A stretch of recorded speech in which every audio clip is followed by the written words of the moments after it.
Hey, how you doing? It's Clayton here from howtodrawcomics.net, and today I'm in the house with the one and only Peter Simeti, the founder of Alterna Comics and the creator of King Cryptid. Welcome to the show, Peter. It's an absolute pleasure to have you on here, and a long time coming. Oh, absolutely, man. It's been a little bit. It's been a little bit, but I'm so glad to be here again. It was great talking to you a couple weeks ago on my channel, Yeah, and it's always a blast, man. I go to your house, you come to my house, we hang out That's sometimes. that's how it is. That's how it is. Mm. It's always weird, when you like invite yourself to someone else's house if you don't know them at all. Oh, for sure, for sure. But we do kind of know each other. Yeah, We hadn't had a chance to catch up in a while. You know, you came to my channel maybe like how many years ago now? A I while don't know, ago 2 or 3. initially. Holy smokes! Yeah. And I mean, that's a long time. But you know what they say, Peter, is that good friends, when you catch up with them again, you pick up right where you left off. And that was Exactly. very much us when I caught up on your channel just, well, it feels like only maybe 2 weeks, 3 weeks ago. Yeah. And we got on like a house on fire, didn't we? Absolutely, man. It was great. It was great talking to you, catching up with you, and I'm not gonna let time slip away like that again. I want you on my channel again in a couple of months, maybe November. Yeah. Yeah. We dropped too many gems to not catch up on a regular basis. It would be a disservice to the viewers out there. So I think we should Absolutely. definitely get together more often. But And I'm debuting this shirt tonight on your channel. oh, look at that. We Yeah. get a debut, Oh my everybody. lord. These just came Wow. in today. I thought they were gonna come in on Friday, and they're Oh, all over prints, what are we and they looking at came here? out amazing. And this is the Kier Covington one. Look at that. Wow. It's like wearable posters. That's incredible. I love that Front one. and back. Yeah. And these were the samples that came in. I ordered them for my size, but I also ordered XL and 2XL to see how they'd adjust with the sizing. And they came out incredible. So now I got to wash them, put them through the wash, and see how they hold up before I say, okay, these are good to sell. Hmm. And then once they hold up, and if they do, we'll put them up on the King Cryptid campaign. But they're so comfortable. They're great. They look great. I can't believe the colors on them. Seriously, they really are like wearable posters. It's incredible. Oh, yeah. No, I couldn't agree more. It looks like a wearable poster to me. Now, it's great to have you on here, Peter, because as you know, this is the How to Draw Comics channel, and many people who want to know how to draw comics also want to know how to get a comic book together and get it out there, either self publishing it or going to a publisher and getting it in the hands of readers so that those readers can experience their stories. So, you are one of the best experts to go to know all about that stuff, Oh, given yeah. that you are somebody who runs a comic book publishing company independently, which is pretty damn cool. You know, it's all about the independents these days. They're the Yeah. rebels. And so I guess let's talk a little bit about what it is you do. And now, I know you do a few things, so we'll take it one step at a time here. But How what are long is you the show best known tonight? for? How long is the show tonight, Clayton? Look, we can go for as long as you like. Just like you, I was thinking in my head that it'll probably be about an hour, but you know, when we get together, things tend to, Okay. well, they go off track timeline wise. So All right. I'll we'll keep in see. my mind 1 to 2 hours then, Sweet, just sounds so we good. could, yeah, we could be polite about it. But yeah, okay. So what do I do? Man, oh man, do you have any? so It's a very big question. Do you so have I any a specific You kind of need some nature to it? direction here. All right. Yeah. So the thing is that you're very well known, and I would say that you're mostly well known for Alterna Comics. So let's start off with what Alterna Comics is and how it came about, why you decided to start it, because I'm sure it's not as fun as it sounds to run a comic book publishing company. I'm sure there's a lot of work that goes into it. And so what made you decide to put yourself through that? Man, well, I mean, I got into it because I wanted to make comics, Mm. and Alterna was going to be a self-publishing label. I never really thought it would be a publishing company. And I know Mm. that might sound weird for anybody to hear that. We've been going on now 17 years, going to be 18 years in December. Now, when I first got started in comics, I was making anything and everything that I possibly could make, working with whoever would even have me, even for Hmm. free. I never looked at it as I'm working, for free for exposure, because there's no exposure. No, There's no exposure that when was a you're working lie. when you're working independently for other independent creators. There's no exposure. So don't even think about that. And I never did. I was working for experience. I was working to build up my knowledge. I was working to build up an organic network, even if I could, if I liked working with certain people. And that's 100% what it was. It was that, free education on that level. I went to school for graphic design, but that's not the same thing as making comics. It only prepare you for like 25% of the journey. Yeah. So getting into comics, writing, inking, lettering, a little bit of drawing here and there, making a cover, drawing, some interiors for my own stuff. I learned a lot. I learned what I liked, what I didn't like. I learned what I was good at, what I wasn't good at, and I made sure to learn it fast too. So what I mean by that is, you ever do anything and you go into it, and it's not that you're good at it right away, but you enjoy it right away, and you do something, sometimes you're like, I hate this with every fiber of my being. I never want to do that again. There's other people that can do it far better than me. I will hire those people. So that's what I learned from making my first outing in comics for the first year or so that I made anything. So it's a very valuable lesson.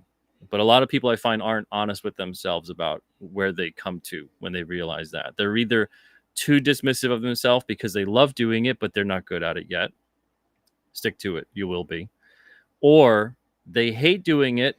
Maybe they're okay at it. And then they stay with that thinking, well, I'll save a few bucks. I hate it. I hate it. But I'm not so bad at it. I'll keep doing it. And those are the one of two ways that you become miserable: giving up on what you love, or sticking to something that you hate just because you're like, I'm not so bad at it. So being honest with myself about everything was really helpful. And so when I went into making Alterna, it was a self-publishing company. I just put out 2 issues on my own, and I mean, they sold. I sold like 2 to 300 print on demand. I was like 21 or something at the time. That's But amazing. but thank you. I mean, looking back, I guess yeah, it kind of is. But at the Not many same people were time, it's doing like, those numbers before crowdfunding came along. yeah, I was going to stores and conventions and back to, just I went back to where I went to college, and I was, just going to all my old art professors and like, hey, can I speak at the class and talk about my comic and talk about, what it's been like, now that I'm out of college. They're like, yeah, sure, sure, come in and you can sell some of the books, and so I sold a lot of books, just kind of with pure hustle and talking about the process and talking about my experiences. But once I started doing that, and I had any kind of, it was a pathetic web presence. It was a MySpace page. It was the first Alterna website. Alternacomics.com went to the MySpace page of Alterna. And that's how much I thought that this was going to be a thing. It was just like, I'm not going to commit to making a full blown site. I'm just going to utilize this thing where people can interact and call it a day. But after 6 months or so of doing that, I started getting a lot of submissions from people who were really talented and in a position where it was the same thing across the board. They had talent, but they didn't really know anyone in the industry, and they kept getting stonewalled every single aspect of it, submissions wise and everything else. So eventually, I figured, I know enough about getting stuff out at this point. I've had 2 of my own books printed. I knew enough about graphic design that I felt comfortable enough to do that. But I figured, okay, we'll start small. We'll do print on demand. I'll let people know that this is what it is. We don't have distribution yet, and it 100% creator owned. And it still is. It's always been that way. Yep. So I don't own any aspect, not even a percentage of any of the IP of any of the characters and whatnot created by whoever's at Alterna. And I figured, okay, we'll start small. We'll do that. And after 2 years of doing that, now this is around 2008 at this point, we got distribution into Diamond and also at a book publisher, distributor called Publishers Partners Publishers Group.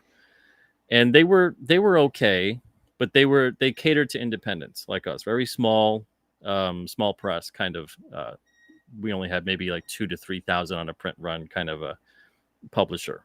Mm-hmm. So that was interesting getting into distribution because we had been doing print on demand for so long and selling like 300 to 400 copies of every book at shows, signings, etc. I figured distribution, it would have been like, now our prayers are answered. We can sell 300 to 400 on our own. We should sell 2 to 3 thousand through distribution. And lo and behold, the first distribution numbers come in. I think it was like 600 on a graphic Right. novel. And I'm just like, we went back 3 times to print on this. We already sold 600 print on demand. Like, what's going on? Yeah. And not into really any stores nationally or worldwide. Just very localized type sales. And so that was kind of my first warning sign that distribution wasn't all it was cracked out to be. But we kept at it, Where and were you? distribution. Where were you distributing at that point in time? Was it across the entire country or just Yeah, in your? so Diamond will ship everywhere. So Diamond has, at that point in time, to my knowledge, they had about 3,600 shops that they had distributed to. We didn't get into 3,600 shops. That was another thing that the myth was blown wide open for me, because everyone thinks, oh, you get into distribution, and same thing with book distribution too. Now you can get into all these stores. The operative word being can. Will is a whole other word It's that never different. happened. Yeah. So you will not get into all those stores. You'll get into about 10%, maybe 15% if you're lucky. So, if it's 3,600 overall stores, you're lucky if you're getting into 360 to 400, and the sales reflected that. Roughly 600 or so books sold to, probably at that point in time, for a new publisher, probably 250 stores ordered what we were doing. And it didn't just top off at that. We eventually had books that sold like 1,000 of a graphic novel or whatever, but um, it was still something. Every time was still kind of disappointing because we knew we were making good books, but the market's flooded, and we were going into it with just graphic novels too. We weren't making single issues at that point in time, which was interesting because a lot of people were like, you can't just do graphic novels, that's crazy. No one's just going to read graphic novels, and which is funny now because we don't put out graphic novels. Some of the creators do on their own, but Mm. Alterna primarily puts out single issues on newsprint. So it's funny that we started the first 10, 11 years publishing just graphic novels. Yeah. But we had to switch around 2016, 2017, because everybody that said that no one was going to do that, graphic novels weren't really going to take off in that respect, that you should just put out graphic novels. Everyone started making them. And so we Right. would be in graphic novel distribution territory at book publishers where it was returnable, and see that the 6 month to sometime 2 year time period before returns would hit in, we're going from like 1 to 3 months. So a graphic novel return rate was becoming comparable to a periodical on the newsstand. That's not what's supposed to happen. But the thing is, the stores don't have a lot of space. So they Mhm. got finite space. And if they have a lot of product coming in and they're not willing to surrender more square footage of space to all the product coming in the market for graphic novels, because everyone's like, oh, strike while the iron's hot. It's like a gold rush of graphic novels. If there's a glut now in the market and the bookstores can't afford to go, well, we'll open up more room by sending this product line away, or we don't carry that publisher, or we don't do that. That's not going to happen. So all they do is they make the return rates faster, unless you pay for a spot. So if you pay for a spot, if you ever see anybody where like the book is facing out and you can actually see the cover at a bookstore, they paid for that. They paid for it. I They paid see. for it. Yeah. Right. You see all the it's just like the grocery store. You see like the end cap, on a Mhm. it's usually Scholastic owns a lot of these. They pay big bucks for them too.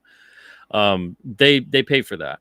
It's not like the store decides that. If anybody's ever worked retail, especially big box retail, there's planograms involved, and those are paid placements. You can't just willy-nilly go in there and decide you want to have it face that way. And if you do, and the district manager or the regional manager comes along, they're like, why is this that way? They're paying Mm. for that. It's gotta be that book. And you're like, man, that book, no one likes that book. It doesn't matter. They're paying for it. It's up So there. yeah, yeah. So graphic novels were doing better now than before, but there wasn't a space to to present them to grow. people, Yeah, there to wasn't allow this people access to them. exactly. So we had when we had time on our side, because we didn't have marketing budget on our side to make a big splash with marketing dollars, we needed more time. So we needed to play the longer game. So that's why the graphic novels really worked out too, because we were able to have these books that had longer shelf life. And over the course of a year, we could properly promote them without spending a lot of money on advertising and marketing. Um, but when those return rates got shortened to 1 to 3 months, we don't have the money to make a big splash in marketing, double that effect, because now the money's not coming in through sales. So it just turned into, we got to get out of that market. Yeah, And most right. of the sales anyway were coming through Amazon. I think 15% of the sales came through Barnes and Noble. 80 to 85 came through Amazon. So even then, it felt like people aren't going to these stores anyway. Yeah. They were going right to Amazon and finding it. And then I would also find that a lot of people would complain because they went to Barnes and Noble, and Barnes and Noble said, "Oh, well, we have to special order it." I did multiple Barnes and Noble signings where they didn't even have the signings prepped, even though. So Barnes and Noble works weird.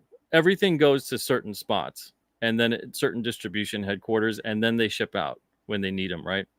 So if the store doesn't have any, like the particular store you're going to go to shop or to do a signing or whatever, and they didn't order any from the distribution hub, or worse, the distribution hub didn't order any from the distributor, you show up to your signing and you find that my distributor's got 1,000 books. What do you mean that it's out of stock? It's because it's out of stock at the Barnes and Noble distribution warehouse. So someone along the way didn't follow through and get books for the signing. And then what happens, and what Wow. I found, because the distribution at bookstores, they would return a lot. Barnes and Noble would return a lot of books after the signing. They'd order like 40 sometime, right, for the signing. Let's say you And sold half. and where do they return them? To you? They, they would return them to the book distributor after I sign them too. So after I sign them, and I know this because the book distributors started to want to chuck, throw away, recycle, pulp all the books. I said, just send them here. Send them here and then bill us for shipping. We can, we can still sell these. Even if they're kind of damaged, we can still sell them. I I can't see. tell you how many books I got back where I'm like, I signed that. And it would have local author signing on a sticker on the book. That's crazy. Even people that would order it through Amazon, because it would go back to the distributor and then the distributor would resell it. There'd be people that would order through Amazon and not knowing they would get a signed copy that said local author sign with a Barnes and Noble sticker on it, because the book distributor was just repurposing a lot of these books to go out. Mm. And So yeah, so so that was interesting. it seems like this traditional approach to comic book publishing and distribution wasn't quite working as well as you thought it would Yeah. work. I'm guessing at some point you decided to go in a new direction, one that was more Yeah. effective. So when we started putting out newsprint single issues in 2017, that changed everything. And that's even the aspect too of what's so puzzling to me in comics, is because graphic novels are still kind of heralded nowadays as like the dawning of an entirely new audience, a bigger audience for comics. But meanwhile, the comic sales are usually 10 to 1 compared to the graphic novel sales. So like if 10,000 sold of a graphic novel, maybe 1,000 sell. Maybe opposite. Sorry. 10,000 sell of like a comic, maybe 1,000 sell of a graphic novel. If Right. 100,000 issues sell of a comic, maybe 10,000 will sell of the graphic novel. Hmm. So far more people are reading the single issues, getting the single issues. The single issues are getting ordered more. So I wanted to put out the single issues on newsprint because to me, newsprint and comics are so synonymous. And then it was able, with that, we were able to lower the cover price. So at first we debuted with $1.50 books. Now they're at like $2.25, I think. So at that point in time, getting newsprint single issues out there was a game changer for us. And we found a whole new audience of people finding these comics and really wanting these types of comics.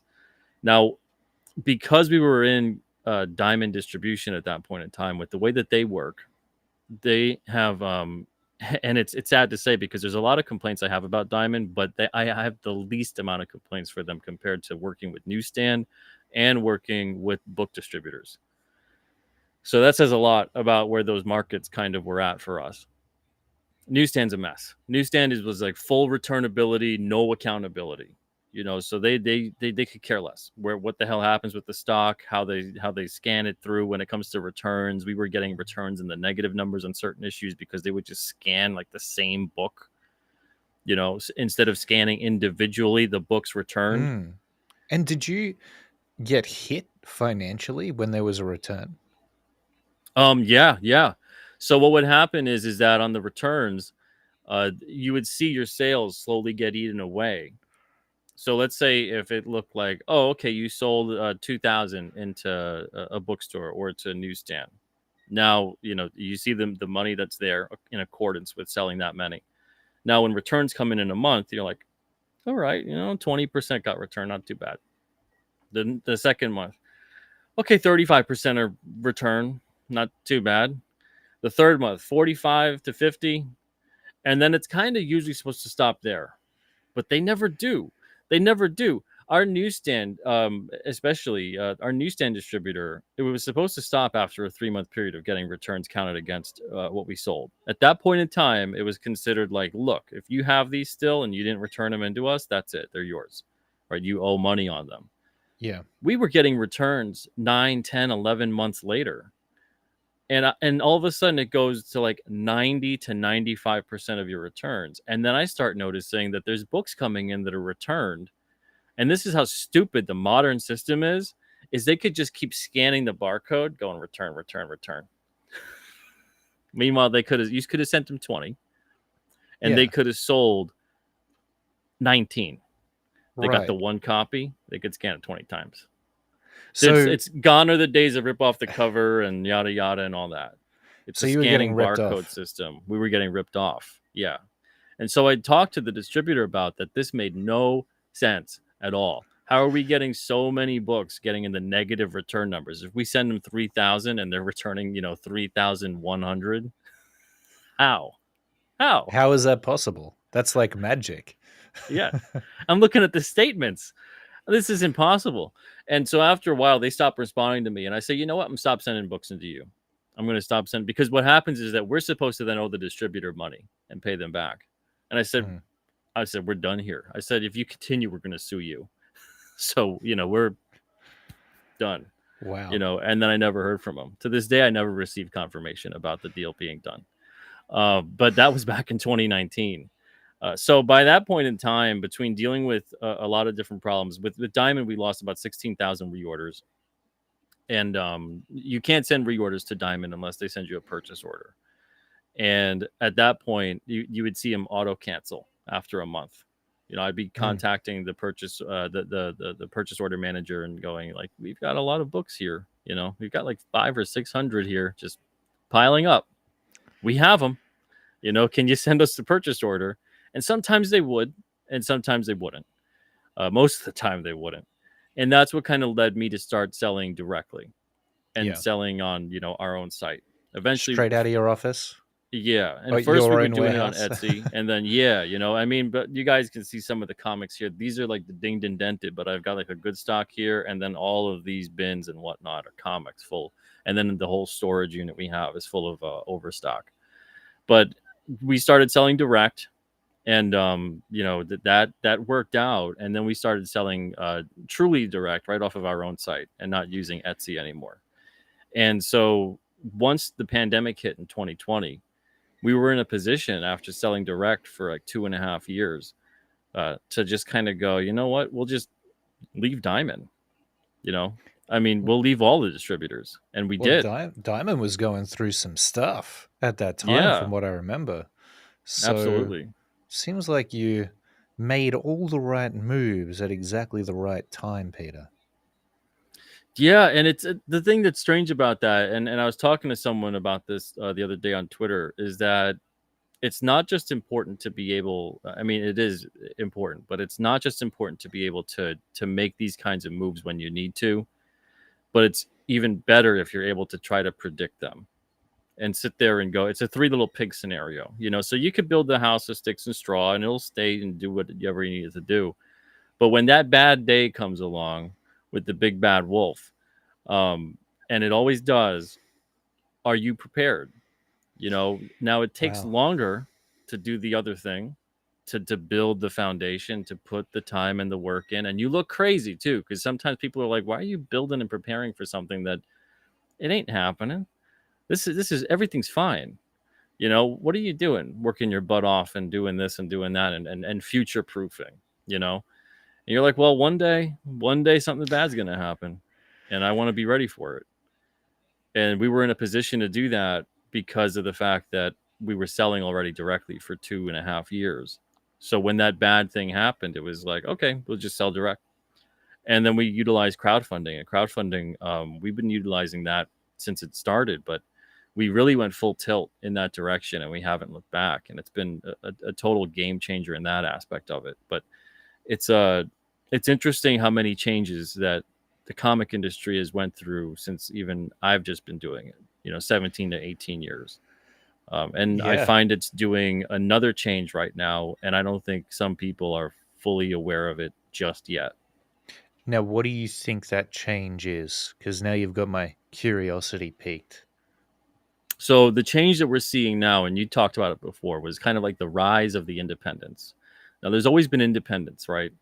And even people will go, well, didn't that kind of happen with Image, in a way, or with Eastman and Laird in the 80s? Not in the capacity in which we're seeing today. In the capacity in which we're seeing today, we're seeing almost like a decentralized industry in comics open up, which I think is fantastic. I think it's perfect with the way that it needs to work for the average comic creator, or the above average comic creator works even better. And so we're seeing all these different tools being able to be utilized, whether it's crowdfunding, selling direct, social media. It's like the perfect storm of being able to be independent and creative Yeah. and entrepreneurial, especially. So if you've got that kind of attitude, if you've got that motivation, now is the best time. Now is the best time to learn as much as you possibly can and dip your toe in the water about what it is you want to do, whether it's making comics or making anything or being creative in any field whatsoever. Even if you think you've got something on your mind and you want to talk all day long on YouTube or wherever, go do it. Now's the time. You're able to do that. So I'm seeing a big change occur because now the image revolution that had occurred in the 90s was kind of squandered. And I love those guys. But considering who was behind it, could have and should have been so much more. You know, Hmm. it should have crushed Marvel and DC, crushed them, like Why didn't it? absolutely obliterated them. And I think their own, and they've even admitted as much in several documentaries, where it's kind of like their own egos got in the way. They became their own worst enemies. Hmm. You know, too much success too early on. They were making what they would have made in like a year or two on one book, and then going like, crap, I'm just gonna enjoy life, And it's like you got books to make, and the mindset wasn't really to crush competition or to create the best stuff possible in terms of uh, beating said competition or the former publishers. I think even McFarlane had mentioned it, where he felt like sometimes he was the only one that really felt that way, that he wanted to really stick it to Marvel and prove a better way. But those guys, they really could have, especially because DC. DC kills Superman because of Image. Marvel rips the adamantium out of Wolverine because of Image. They did all these things. DC breaks Batman's back essentially because of what Image was doing. That they're like, we got to get attention. We got to take it away from. We got to keep that market share, And Image was never necessarily on top market share wise as a publisher because they didn't produce the breadth of titles that Marvel or DC did, but they had books that were definitely outselling some of Marvel and DC's Hmm. top books. They were huge. So yeah, so looking back, you can see how it occurred, where all of a sudden it hits at these bigger publishers like, crap, this is like some of the biggest talent in the industry that we've seen in a long time, and they're forming a different company, and they refuse to want to work with us. and they're going to start kicking our butt with creator-owned books. You know, like that's every bit about that had to scare the crap out of those two companies. It You was know, unheard of. yeah, and Marvel made that whole knee-jerk decision, worst time ever to do it, to purchase Heroes World, go into distribution. That whole thing fumbled completely. They declared bankruptcy, I think around 96 or 97, something like that. You know, so the companies were in a bit of a tailspin, and it changed them forever. But the thing that's different now than what happened then is because those guys built a lot off of the back of Marvel, not particularly DC, because they didn't really work with DC. What we're seeing right now, and not to take away what they did, it was hard work, it was amazing work what they did at Marvel. But what we're seeing a lot now of is a lot of people right now that have never worked for any of these publishers that are coming on the scene and outselling the average Marvel DC book. You know, not like some of the top tier, but the average book. Yeah, That's weird. Again, that's like crazy. with distribution, that should not happen. That should not happen, right? You figure like distribution, you got a massive footprint, you're everywhere, you can be globally. You're Mm. in all the stores. You've got publishers backing you, sometimes the biggest ones backing you. You've got characters people have heard of. You know, so some rinky dink whoever comes along and makes an independent book and puts it on a crowdfunder and is just, you know, squawking on social media about, hey, check out the thing I made and, you know, whatever else, shouldn't even have a chance. Shouldn't have a chance at all. It is unheard of. We're going through a major shift. It's been happening actually for a while now, for a few years, where it has never been more possible than it is now to build through your own doing a gigantic audience, to create a brand around yourself that allows you the ability to sell whatever you want. Comic books in our case, but sneakers and chocolate bars in the case of Mr. Beast, right? You've got Young Ripper, who's an excellent example of this, who, in the grand scheme of things, doesn't have the most enormous YouTube channel out there, but has. I have to imagine his comic has made more money than a majority of the comic books out there in the mainstream. I Oh wouldn't have yeah. the exact numbers on that, so that's a blind Yeah. yes. But it seems like he's had an immense amount of success, and that's would have been impossible to do 5, 10 years ago. Now it's more possible than ever, and the great thing about it is, anyone can do it who has their ego in check, because the ego, I believe, is the biggest sabotager. It is the side of you that tricks you into thinking you get it when you don't. Hmm. And that is when you are never in more danger, is when you get it, but you don't. And I think if you can get over that and always keep it like a 50%, I get it, but 50%, I'm open to learning and new perspectives just to see if I can grow and evolve beyond where I'm at, then I think that you can become unstoppable, and that you really can build your dreams in whatever avenue it is you set out upon. Again, comic books we're talking about here specifically, but I think it's all about the Oh, individual now. yeah, it applies to every aspect of everything. You know, it's not just, I mean, this is universal. You know, Mm. work ethic, pursuing something that not only is fulfilling mentally, emotionally, spiritually, and whatever, but also in terms of hopefully keeping you alive physically. Yes. You know, but you have to have the attitude. If you don't have the attitude for it, it begins and ends with that. You Well, know, with everything. there is something about that entrepreneurial spirit, isn't there? And I know that you've got it, Peter. And the truth is that some people actually don't have it. Some people simply aren't motivated enough to get out of their comfort zone, stay up a little later than they normally would, get up a little earlier, and get obsessed about building this thing that they say that they care so much about. Some Agreed. people just don't have that energy or that faith, that belief that it can actually work. And I think that's one of the most important things, is to know that however big Absolutely. your dream is, if you truly believe that it's possible to realize it, then you'll do whatever it takes to get there. Oh yeah, the power of belief is tremendous, man. Tremendous, and it's demonstrably true. That's why Hmm. just a small tangent right now. Let's That's do it. why it's really disturbing to me when you know how sometimes when things happen and people are like, thoughts and prayers are useless, right? Uh, but thoughts and prayers aren't useless. Thoughts and prayers are so they're so provably useful, Hmm. and they've even had scientific studies. We see all this like all the past couple of years, trust the science, whatever, right? Well, this is scientifically proven. Thoughts and prayers work because it's the They power do. of belief. It's the Hmm. power of it. Anyone who knows me knows I'm deep into a lot of different stuff in terms of the unknown, the paranormal, all of that stuff.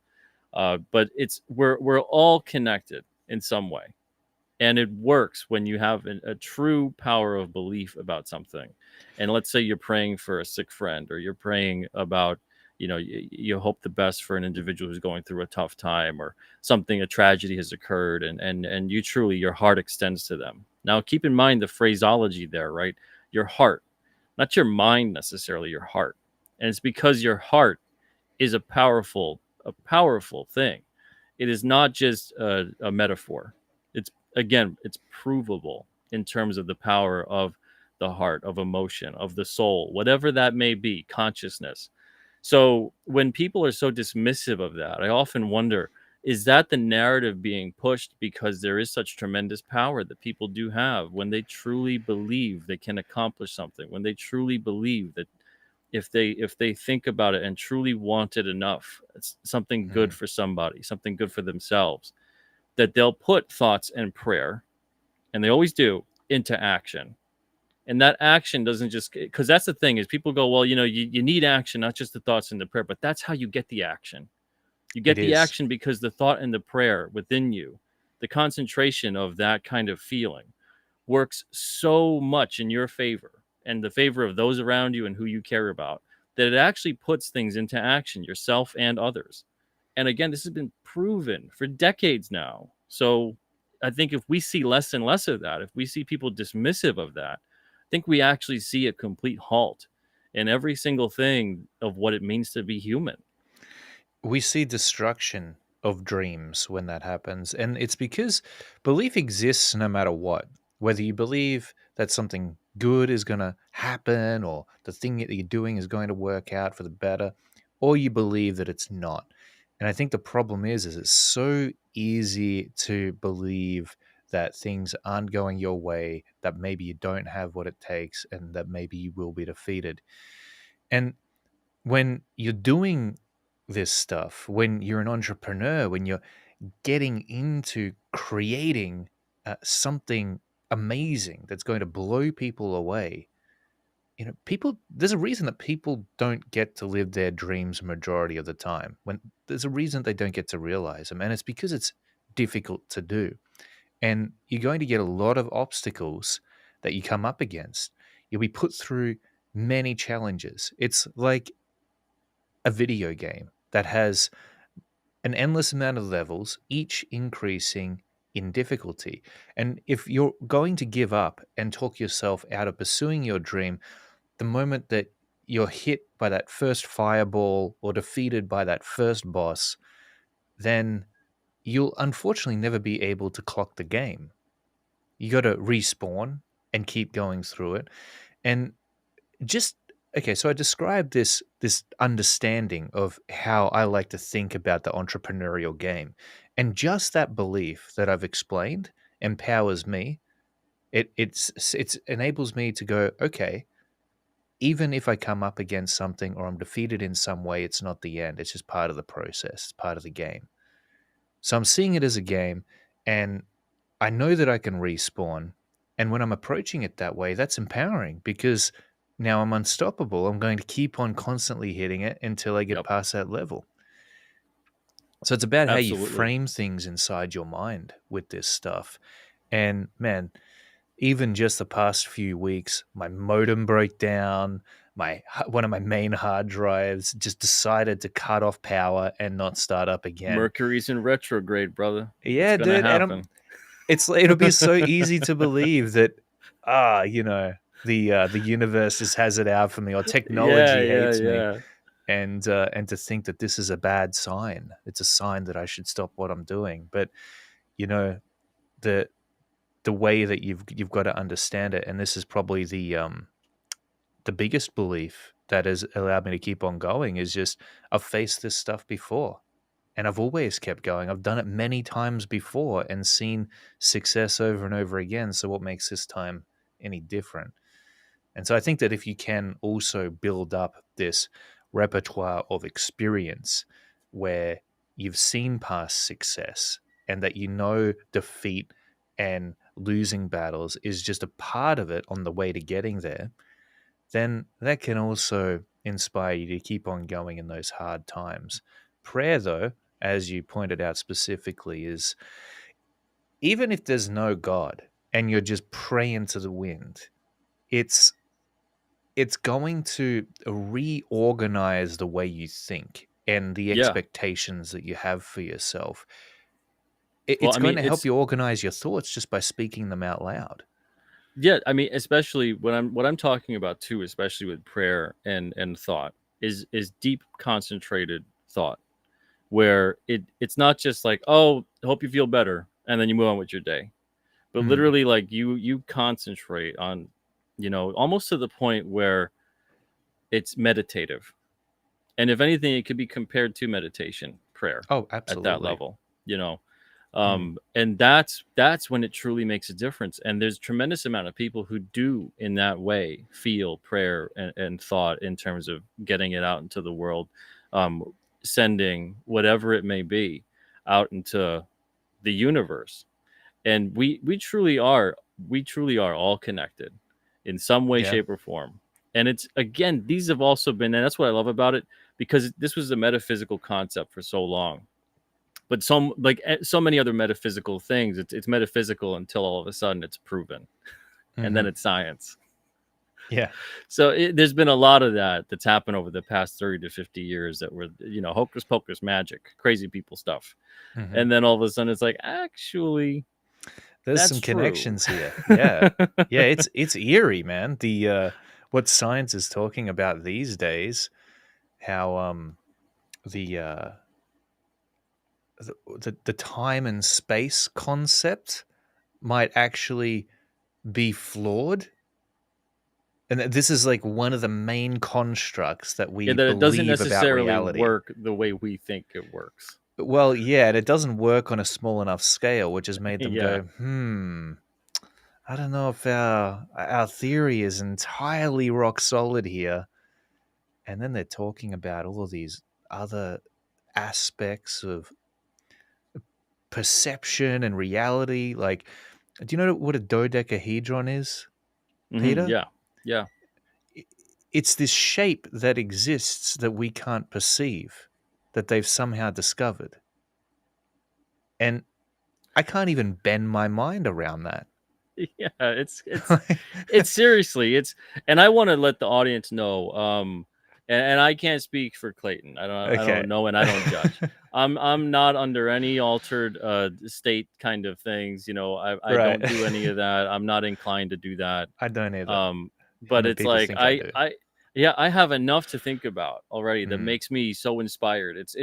I'm high on the universe, man. mm, Uh, but that's the thing, is that every step of the way with stuff happening, and I always look at stuff, and it's amazing to me how much stuff is all connected. Because a lot of people, going back into comics now, a lot of yeah. people think some of the problems we're seeing today are stemmed from 5 years of bad decisions or whatever, or since Disney took over Marvel or whatever.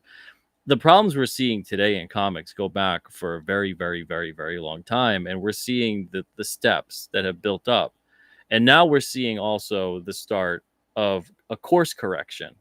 And that's the part that gets me really excited. And at the same time, this is the part that makes me go, this is the next phase of comics. The next phase of comics pretty much obliterates, for the most part, publishers.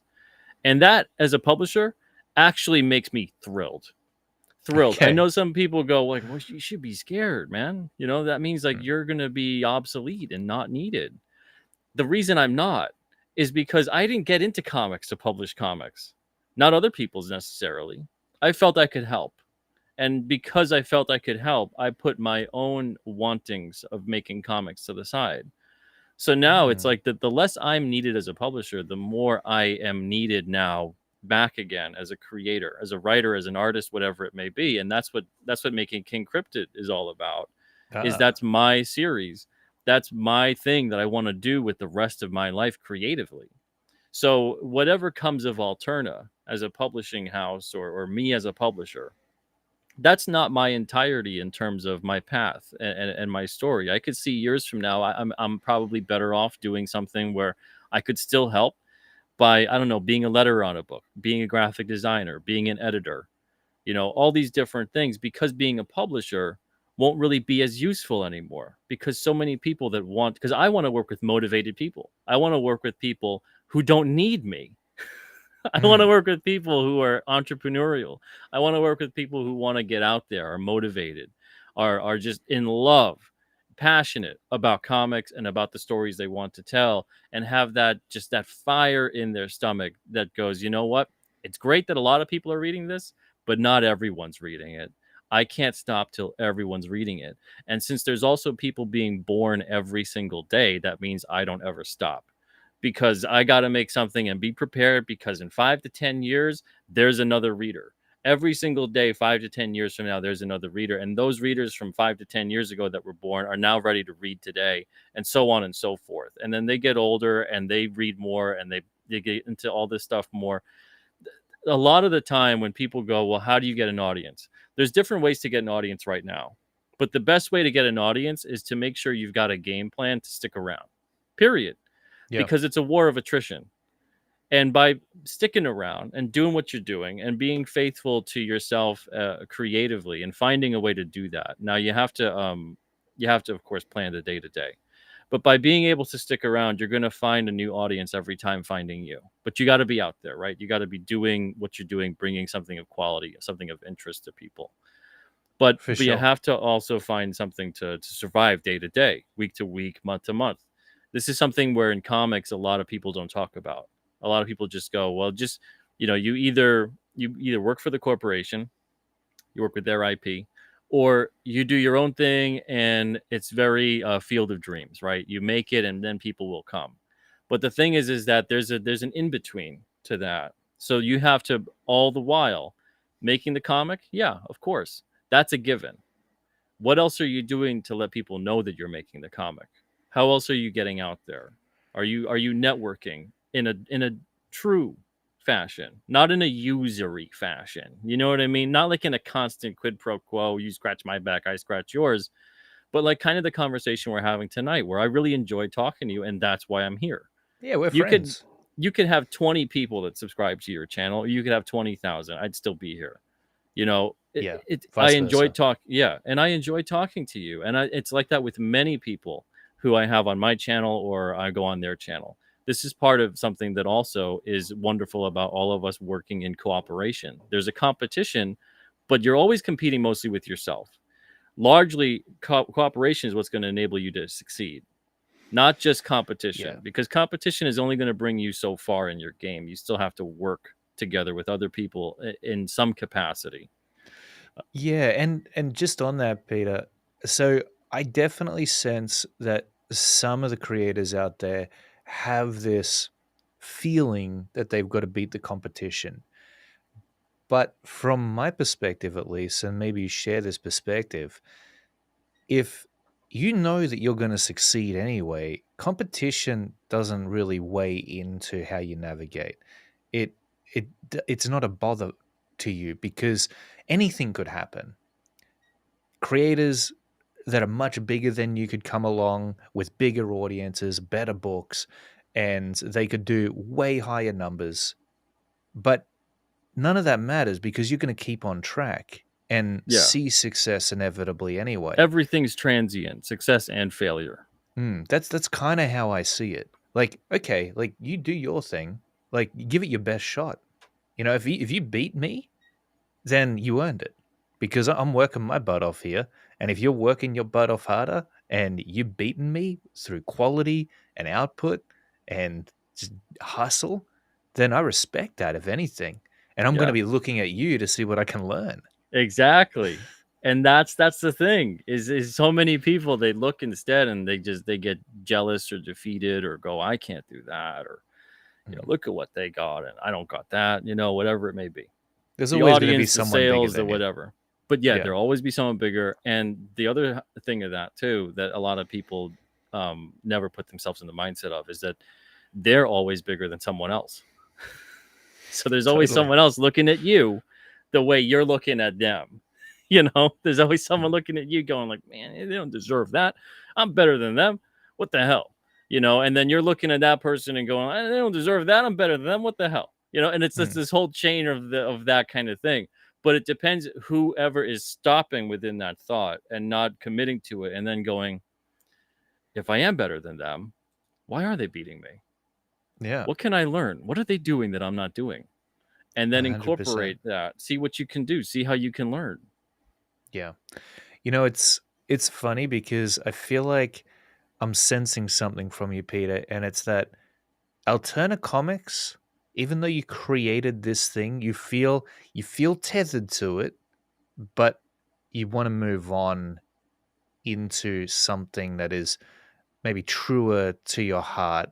It's like you fell into Alterna Comics, even though it wasn't necessarily your intention, and now you're feeling the call back, maybe stronger than ever, to get back on track with what it was you truly wanted to do in the arena of Yeah, comics. in a way, I'm like Batman. And what I Mm, mean by this is this. yeah. Okay, so the whole point of Batman, if you really boil Batman down to it, Mm, is Batman so that no one else has to ever be Batman again, including him. Right? That's his right. end goal. His end goal is that so no one ever has to experience the pain that he experienced in a world that would bring about such pain. So when his job is done, if it's ever done, the goal is that he's not needed. There's no need for a Batman. A world without a Batman means that there's a world that's in peace and harmony and things are good. You know, Yeah. a 9-year-old doesn't get his parents killed in an alley, kind of a thing. So for me, it was the same thing, and it kind of is on that same path. But I'm seeing, if I have to be brutally honest and transparent, which I think is always necessary, even though some people maybe go, man, that sounds strange. Why would you want to do that? No, it's a good To thing. kind of say these things that make it sound almost as if like there's such a big change on the horizon that it might spell the end of what it is that you're doing. See, that's the thing, is I don't view it as the end. It's not the end. It's the beginning of something else. And it's not just wishy-washy crap of saying something like that. It's 100% true. Because there'll always be Alterna in some capacity, whether it goes back to being my self-publishing label or it continues to be a publisher and people want to be at it. And we continue to produce good books. And hopefully that's also a way that it goes. But however it's going to be, I'm going to be, and I'm already doing this now with the creators at Alterna. I'm trying to get them to become more of their own entrepreneurial self, as opposed to someone who's reliant upon a publisher, a corporation, a boss, whatever it may be. I'm Yeah. here to help. I'm here to guide. I'm not here to take over, essentially, of what they're doing. And that's never been my role. I've hated it when I've had to take that on with some creators, because that's not my purpose. That's not what I'm supposed to do here. I'm supposed to help you because you're looking for help and guidance. But there's some creators that go into this situation that I've learned over the years where they come in, they want to make the comic, but they want nothing else to do with it. Mm, They don't really care to tell people about it. It's not like something that like they have to do this with every fiber of their being. Telling stories, making comics, this kind of a thing is so important to them. It's mm, intrinsically who they are. You ask them why they do it, they don't go, I don't know. It's the same reason of why I breathe. I just do. And when I stop breathing, I stop making comics. I stop telling stories. That's the kind of person I want. And that's the kind of person I am. I can't explain to you why. Why is it that I've chosen to make comics my life? It's just a part of me. It's just who I am. it's a calling. Yeah. It was So destiny. can't can't quite quantify it. And I can, dazzle it up and shine it up for everybody out there to make them feel like, okay, he understands what he's getting into or knows what he's talking about. But I'd be bullshitting everyone if I said at the core of it, it's literally just It's a part of who I am. It's a part of who I've always been. I was 5 years old wanting to know. I wanted to make comics in some way one day. This is amazing Mm, to me. I want to do this with my life. yeah. Isn't Yeah. that So weird? Why is yeah, that? yeah. Like, I felt You're the a little same kid. You don't way. know crap. You know Yeah. what I mean?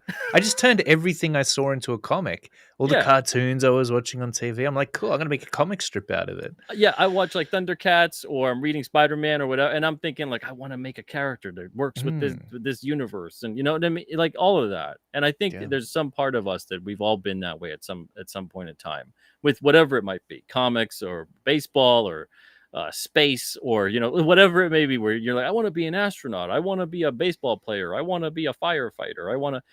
There's something that within all of us at some point in time when we're kids we go, this speaks to me. And the thing Yeah. is, we are told constantly, day in and day out, when we're children, to not listen to that, to shut off intuition, to shut off instinct, to just be the square peg in the round hole and just go along to get along.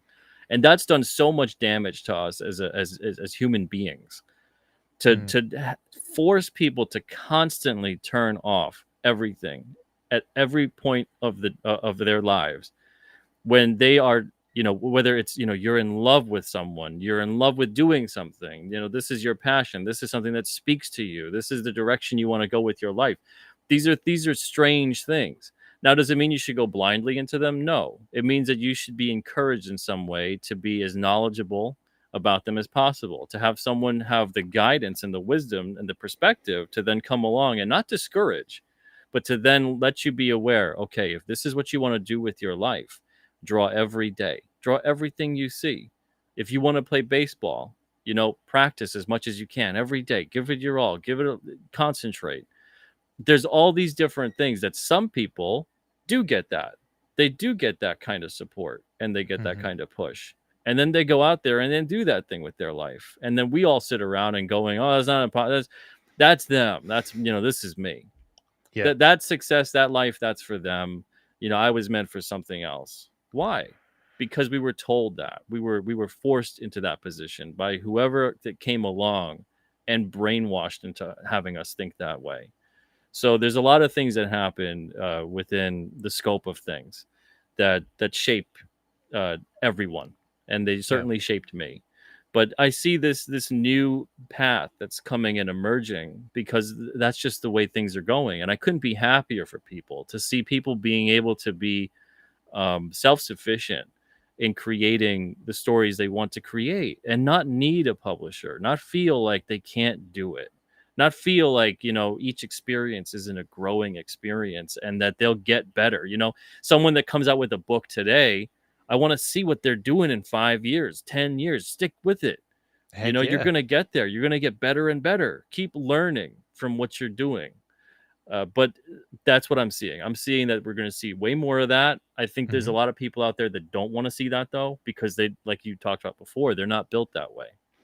They've Well, shut off that ability, or they never had it encouraged, or it's not something innate within them that makes them have that drive to be entrepreneurial, to take the universe into their own hands. It's too frightening. yeah. So we're given basically one model of how to live life as we're going through the schooling system, and that is to get a job in something that's viable, earn a living, and keep on doing that until you retire. But I think our whole concept of how to live life and survive throughout it is very limited as that particular model. And there is multiple ways in which you can go about it. Our understanding of money is extremely limited. And we think that there's only one way to make it. That if we want to pursue something like comics, it's just not something that'll ever be financially viable, and so we keep it as a hobby and we pursue something else that's going to earn us more. I think entrepreneurship in general is something that is left for the minority of go-getters, simply because of that particular model that every kid is given throughout school. But the world can work in a very different way for you if you change your perception. And so you Absolutely. you begin to realize that, well, actually, money isn't the thing that's difficult to make. Like you realize that money can be made in any way that you want, and that what it really comes down to is the strategy that you use to approach the thing that you want to achieve, and the consistency to keep at it. I think consistency, even if it's doing very small things every single day, taking small steps, if you're doing that Yeah, consistently, that you'll incremental get to where growth. you're going. Yeah. And that can add up a lot. Yeah. So, I think about I have to keep setting bigger and bigger goals for myself. Otherwise I become unmotivated. That's the thing. Like I keep hitting the goals that I set for myself, and then I'm like, oh man, like it's so bad for me to actually hit those goals, because then I'm like, so Yeah, you unmotivated. plateau. It's like working Ah, out, you I hate plateaued. it. Yeah. And so I set really crazy goals for myself. You know, it could be a financial goal. It could be a goal as to where you want your business or your comic books to be by a certain point. And as crazy as it is, you know what I do? I always break it down. I go, okay, so what does that mean I'd have to accomplish in a year? Great. What does that mean I'd have to accomplish each month to meet those goals for the year? Okay. So what does that mean I'd have to do every single day? And when you whittle it down to what you would have to do to the hour of every day, it doesn't seem like that much of a big task. And if Yeah, you're able to do those small things consistently, boom, that bigger goal 5 years from now is an actual reality that you've brought about. And so absolutely. I guess the other side of this that I want to talk about, and that's just to open people's minds up to this stuff, that hey, if you want to make comic books and you want to create an audience that's massive to sell that comic book to, that's going to be possible. But you've also got to be, I think this is what most creators miss. You can't just be a creator anymore. You've got to be a businessman. You've got to figure out how to market your stuff and get it in front of people. It's the art of telling people what you've got. If you want them to know about it and you want them to pay you money for it, then they have to know about it, right? Like you can't just post it onto your main Facebook profile to the 20 people that you're friends with and expect that anybody's going to know about it. No one will.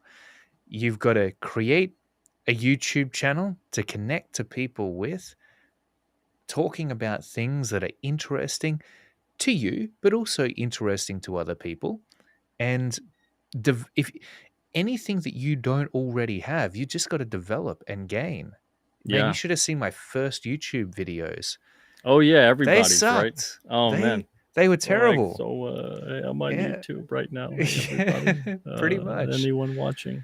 But the brilliant thing about it is here's the amazing thing though, Peter, is that you develop this ability to be able to express yourself comfortably on YouTube, and all of a sudden you're expressing yourself comfortably at parties, and you're Yeah. expressing yourself in an engaging way in general conversation, during Yep. meetings, during job interviews, in any capacity, because Competence breeds confidence.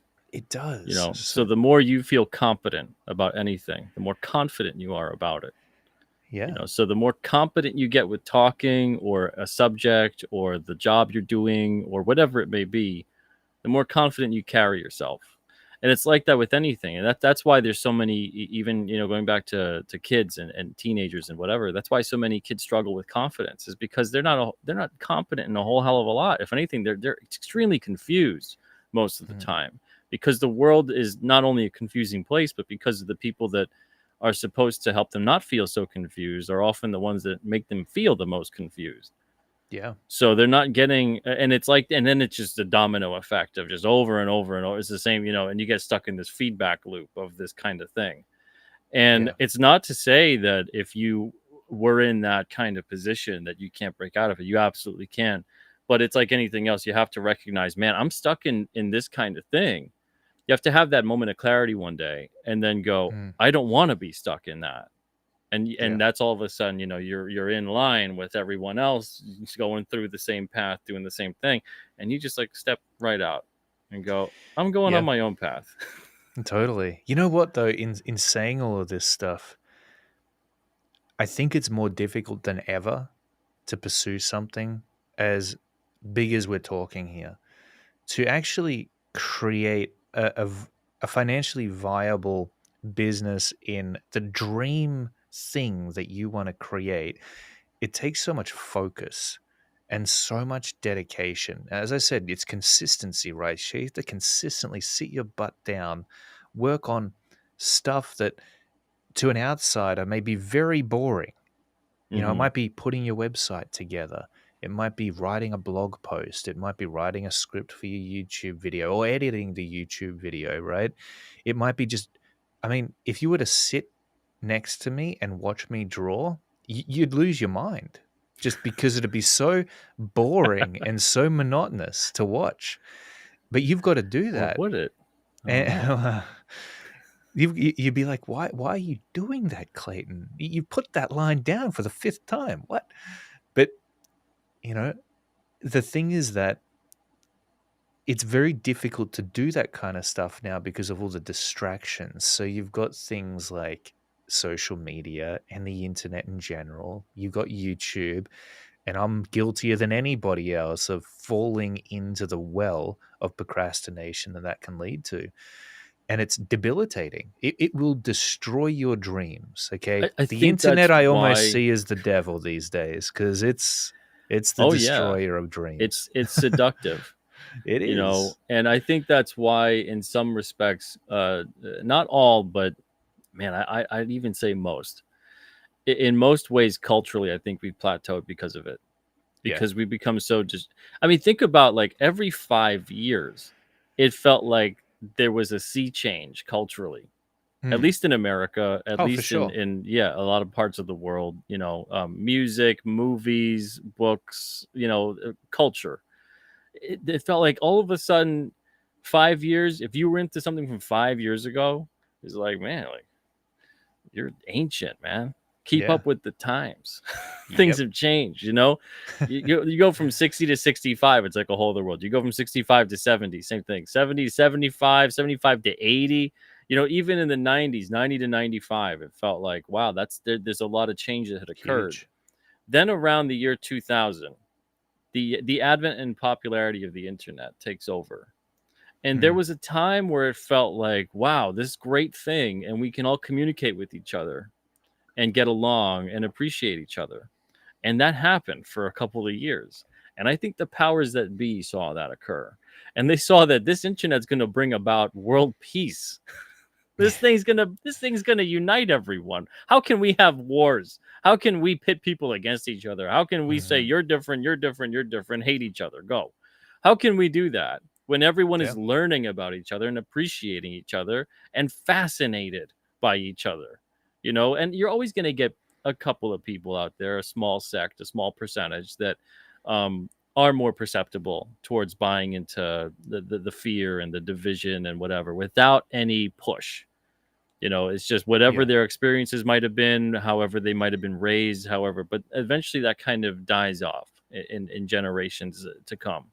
Hmm. But we're seeing, the internet at that point in time is kind of like uniting people.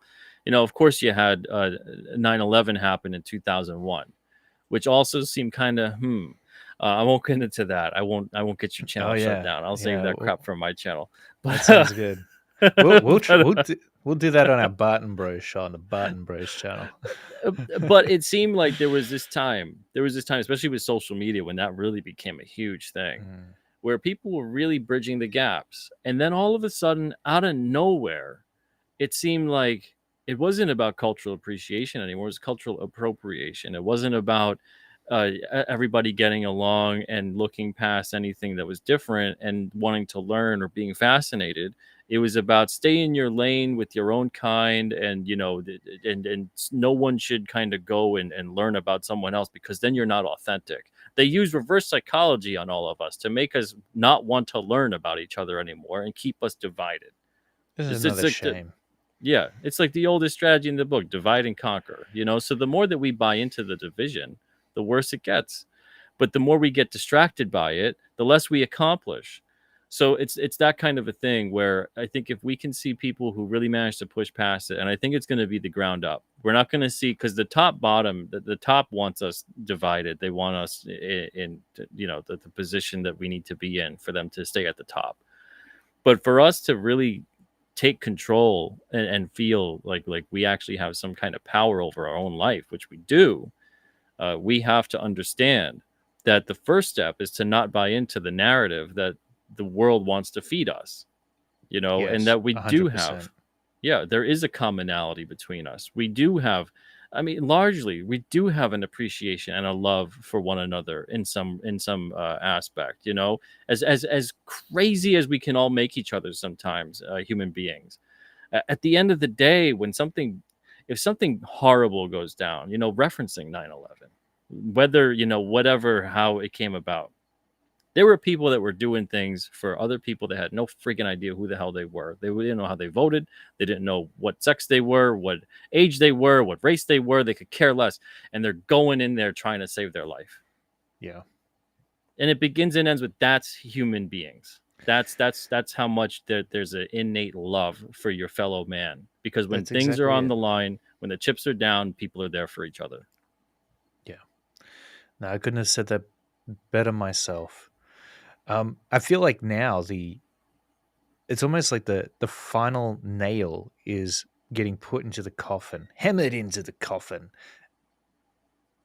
And the reason that I say that is because even though there's a lot of good things which you brought up, like the direction that comics are going, it seems like we're less motivated because of the procrastination that the internet brings about. But then you've got AI to contend with on top of that.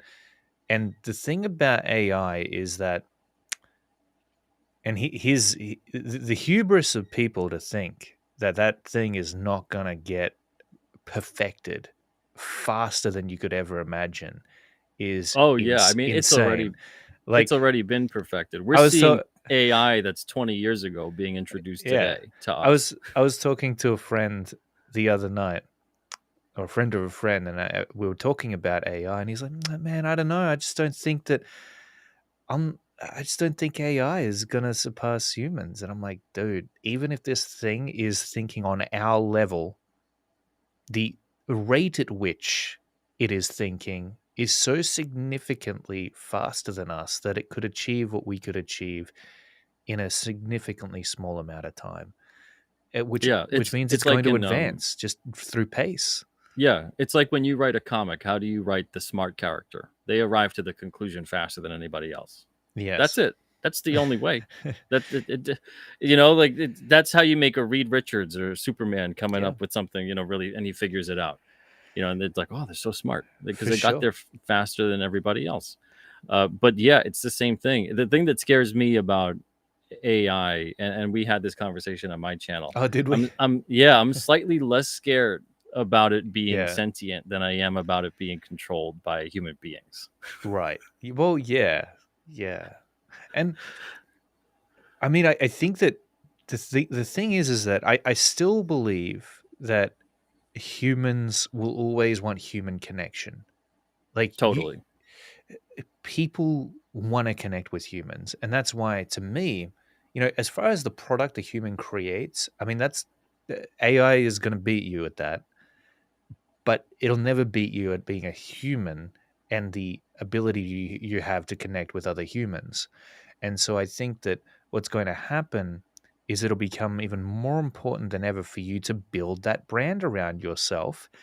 If you want to make comics, if you want to make anything, music, whatever it is, to build that brand around yourself, allow people to connect with you, because that'll be the currency you've got to play with. That'll be the value you've got to give other humans later on down the track. And that's why they're going to keep on buying your comic books, even if they could create their own comic book with AI and the click of a button. Yeah.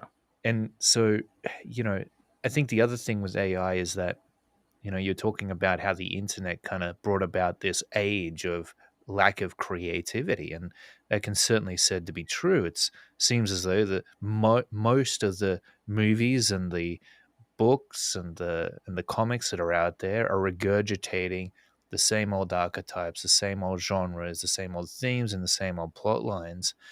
But AI may open up even our mind as creators possibilities to creativity that we never thought of before. And so if we're able to uh, if AI is able to present to us a new well, a new ocean of archetypes and themes that we could have never have comprehended at the pace at which we are able to think, then we may be able to do more with that, which is great. But it also raises our standards. So AI, in terms of get it, so people have the belief of get it done, not perfect. I think they're in a little bit of danger now because AI is going to be able to get it done and get it perfect very quickly. And so if you're in a place where you're just rushing out comic books or whatever it is you're creating on the conveyor belt to get it out there and to sell it, and you don't really care about what's inside of it, if you haven't really put everything you can into it, that human aspect, then AI is going to beat you're already beaten by the AI. And so knowing that AI will be able to do it faster than you and possibly better than you, and put more creativity into it potentially too, and that you have the upper hand only because you're a human who is able to connect with other humans, Mm. then those other humans are going to really care about the amount of passion and love that you put into these projects.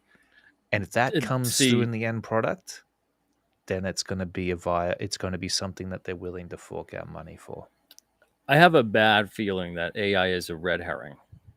You I think have a so? bad I have a bad feeling that AI is a cover story. Oh, And what I mean by that is this is that AI is being pushed largely by and I don't want to get you or your channel in trouble. So it's please be okay. like, Pete, let's No, not have no, that go ahead. conversation. Go ahead. Go But ahead. AI is being largely pushed by transhumanists. And Mm, transhumanists basically want to transcend what it means to be human. All the things that I mm, just talked about before about being human, mm. they view that as flawed weakness. All Yeah. right. So they want to transcend that. Human beings are bad. Human beings aren't good. Being us, we just are just a mess. Yes. But that's what makes us great. Now, the thing that comes along with the AI, and you're saying it yourself, right? Mm, And you're not realizing it. You're saying that it's going to make for people to really accept it, to accept how great AI is. You have to basically make sure that people can't stand people. They don't appreciate yes. humans. They appreciate the technology more than the human being Oh. who maybe even makes the technology or utilizes the technology. Mm, So, in order to do that, in order to create that, to create this world of tech and AI and all these other things, because you want to do that if you're in power and a transhumanist, and these are all global elite that feel this way.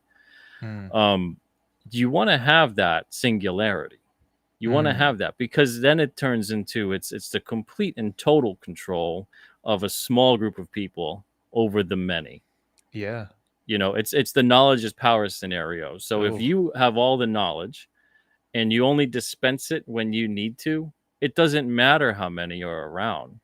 If you know the secret towards practically everything, right? So Mm, if you're aware of that, if you're aware of what that means, and you keep everyone else in the dark, I mean, we've mm. seen how that's happened in history. So Absolutely. yeah, and that knowledge can also then be turned on people. So in order for all this to go down, you have to literally get people to hate themselves and hate each other, and then you can have the technology go. You ever see like a cosmetics ad?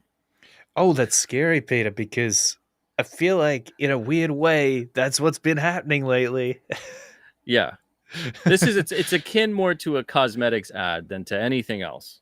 All Yeah. right, so it's making you feel like you're ugly, imperfect, Mm, disgusting, but you'll be great and perfect if you use this cosmetic. yeah. So it's all the advertising and marketing that goes into like cosmetics, weight, diet, etc. Anything that's superficial. And you notice we have a lot more harping nowadays on the superficial, while also trying to convince people to be as unhealthy as they possibly can be, which is strange. It's But odd. you need them to be unhealthy because then they need to go on the medicines that make them feel better, while also giving Yeah. them side effects so they can take other things that will make them feel better. So if they're constantly in a state of broken, it's easy then to just break them further, because then they go, wow, I do suck. I'm broken. I gotta take that and the other thing, and I'm ugly all the time, and I'm fat, and I'm this, and I'm that. Man, I do suck. Human beings suck. I suck. Technology's great, and It's if easy to give technology up in will, that place. exactly, and you got to Mm. break people with that, but in not so obvious way. You got to use that reverse psychology, and you got to have it. This isn't. Are we helpful? We're just trying to help you be better. You know. Yeah.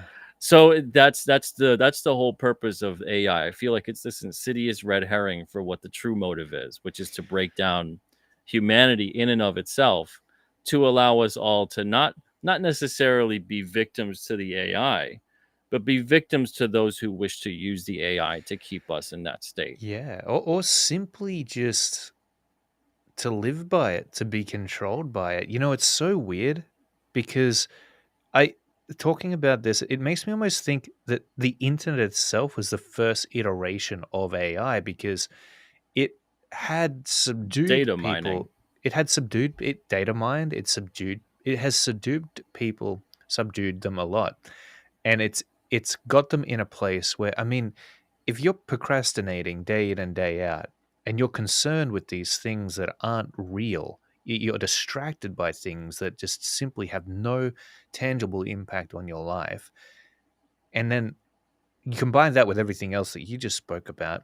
How easy is it for AI to just swoop in, do everything better than us? I mean, at this point, we're so unmotivated and tied Yeah. to procrastination that we couldn't even imagine doing what it can pull off anymore. And now you're living in a world where your god is AI, and you know that you are significantly less than it. And yeah, it's not a good place to be. And We're it talking about controls your sci-fi finances, now, what but you see. Yeah. Well, it's sci-fi that unfortunately is slowly eking its way into sci-fact. yes, it's I it's mean, fun.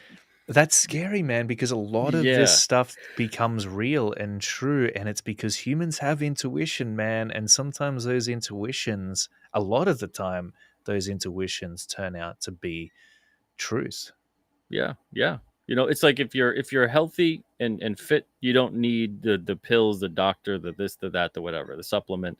If you're at peace, if everyone's getting along, everyone's good, you don't need the politician, the government to keep the peace. Who's Yeah. keep why you need them for? Everyone's getting along. You can settle your differences and do whatever. Sure, every now and then you're going to have someone who there's emotion involved. Something occurs. There's a fight. Mm, There's a death. Something happens. People will find ways to deal with that individual in some capacity. It's yeah. not going to be like full blown anarchy of any. If anything, we have these systems in place that are supposed to prevent like full blown anarchy, riots, et cetera, et cetera. And look at how often these systems cause those things. Oh, yeah, for They sure. cause far more than they prevent. So seeing things like within AI, especially, I'd be less concerned to think this way if it wasn't so fully embraced at every turn by those in power. If Yes. it if it wasn't, if it was just like, oh, this is a new software program you can use on your computer, and here's because that's the other thing too, right? We hear all this push towards climate change. Meanwhile, AI uses such tremendous processing power that we can't comprehend the electric bills used by AI. And so carbon footprint, climate change, but then meanwhile AI. Okay, Yeah. that doesn't add up either. So there's a lot of different things that are going down that nowadays, and maybe it was always this way, but especially nowadays, if it's the mainstream narrative getting pushed over and over and over again, it's best to just do the opposite and I've believe heard the that opposite. before. Yeah. It's a good sign that things aren't as you're being told they are, Yeah. and that you need to look a little bit deeper. But as I said, I mean, like human intuition is it's good to follow your gut on certain things. Absolutely. And I think that as long as you trust in that and don't lose that, don't lose these human aspects of yourself and how you connect with other people. And I think that's how you survive in this new age. Now, I think eventually everybody will simply get so broken down that they'll just, in the end, let it go. Oh I man, hope, let's hope not. I Let's hope hope not. not. I hope not. I'm thinking way into the future here, but I mean, I think that They're that is the trying. one important thing to keep a hold of, to preserve, and then Absolutely, that man. way, in the next few years, this will become very relevant too. You'll be able to keep doing your comic books, and that's why I say the best thing you can do right now is just to start marketing yourself. I would even go so far as to say put yourself as a personal brand first and then whatever you're creating second, because in the end you've got to get out there in order to survive and to pursue your dreams. Otherwise you'll just the alternative to that is being a cog in the machine, and there's no problem with that. A lot of people earn a lot of money being a cog in the machine. I've thought about it myself. I'm like, why the heck am I doing this crazy stuff when I could just be a cog in the machine and live a very comfortable life? But Yeah, take that blue pill. all Shove all right. those blue pills in your mouth. Yum yum Yeah, yum. Blue pill. man. Yum yum yum. Taste the steak. But but in the end, if you've got ambitions that are higher, you'll go through pain and you'll go through suffering and doubt and fear. But I mean, sometimes that's what's going to make you feel the most alive. And I think people like you and I, Peter, and many of the others out there creating comics right now, taking it seriously, they need that. Yeah. So That's the thing too, is that, going back again, how it's we're a all rush, connected. man. Yeah, how we're all connected, right? What I firmly believe creates those connections is the act of creation. The act of creation is what starts to connect all of us. Yes. It's how you form ideas, it's how you form concepts, how you put things into the, I mean, we've always had the words, we've always had the concept, but we could never maybe scientifically prove it, and they're slowly starting to be able to. But we always had, oh, you put it out into the ether, you know Mm, you just, all these things, oh, I get these ideas, they don't really like come to me, they just flow through mm, me. I get them in dreams. We've had all these different things of people still don't know what the hell dreaming truly is. There's no. good guesses, there's some science, but like there's not a conclusive entirety to Mm, any of it. And it really feels as if at that point in time your brain is in a state where its antenna is going off. It's like a receiver and a transmitter, and we're all in this state together in some way, shape, or form throughout the day. yeah. And you can get into that state with hypnosis, meditation, deep prayer, that kind of a thing. And you can access those brain states where you become all of a sudden in this state of open consciousness. So there's all these different things, or you could take, and I don't really recommend it, but some people do, you could take things to get you to that place. Yeah. There's side effects, of course, as well, but it's, it's, hey, to each their own. I'm not going to judge. But so it's one of these things where the act of creating, making something, whatever that may be, a song, a piece of art, whatever it is, whatever that expression is of yourself through a piece of artwork, that that is what will keep, it's like the Lord of the Rings quotes, it's what'll keep the darkness at bay. Yeah. It's the small acts of kindness and love. Even Hmm. that in itself is an act of creation, because Yes. you could choose to create something that will destroy. But that same thing that maybe you could destroy could also create. Hmm. But what are you creating? Because through destruction, you're creating something as well. So, what are you destroying that's creating something, or are you creating for the pure act of creation, which is more of an act of love than an Hmm. act of hate or fear or disdain? And you can have these things towards these kinds of concepts, or these things that you feel are ruining what it would be to create something out of an act of love.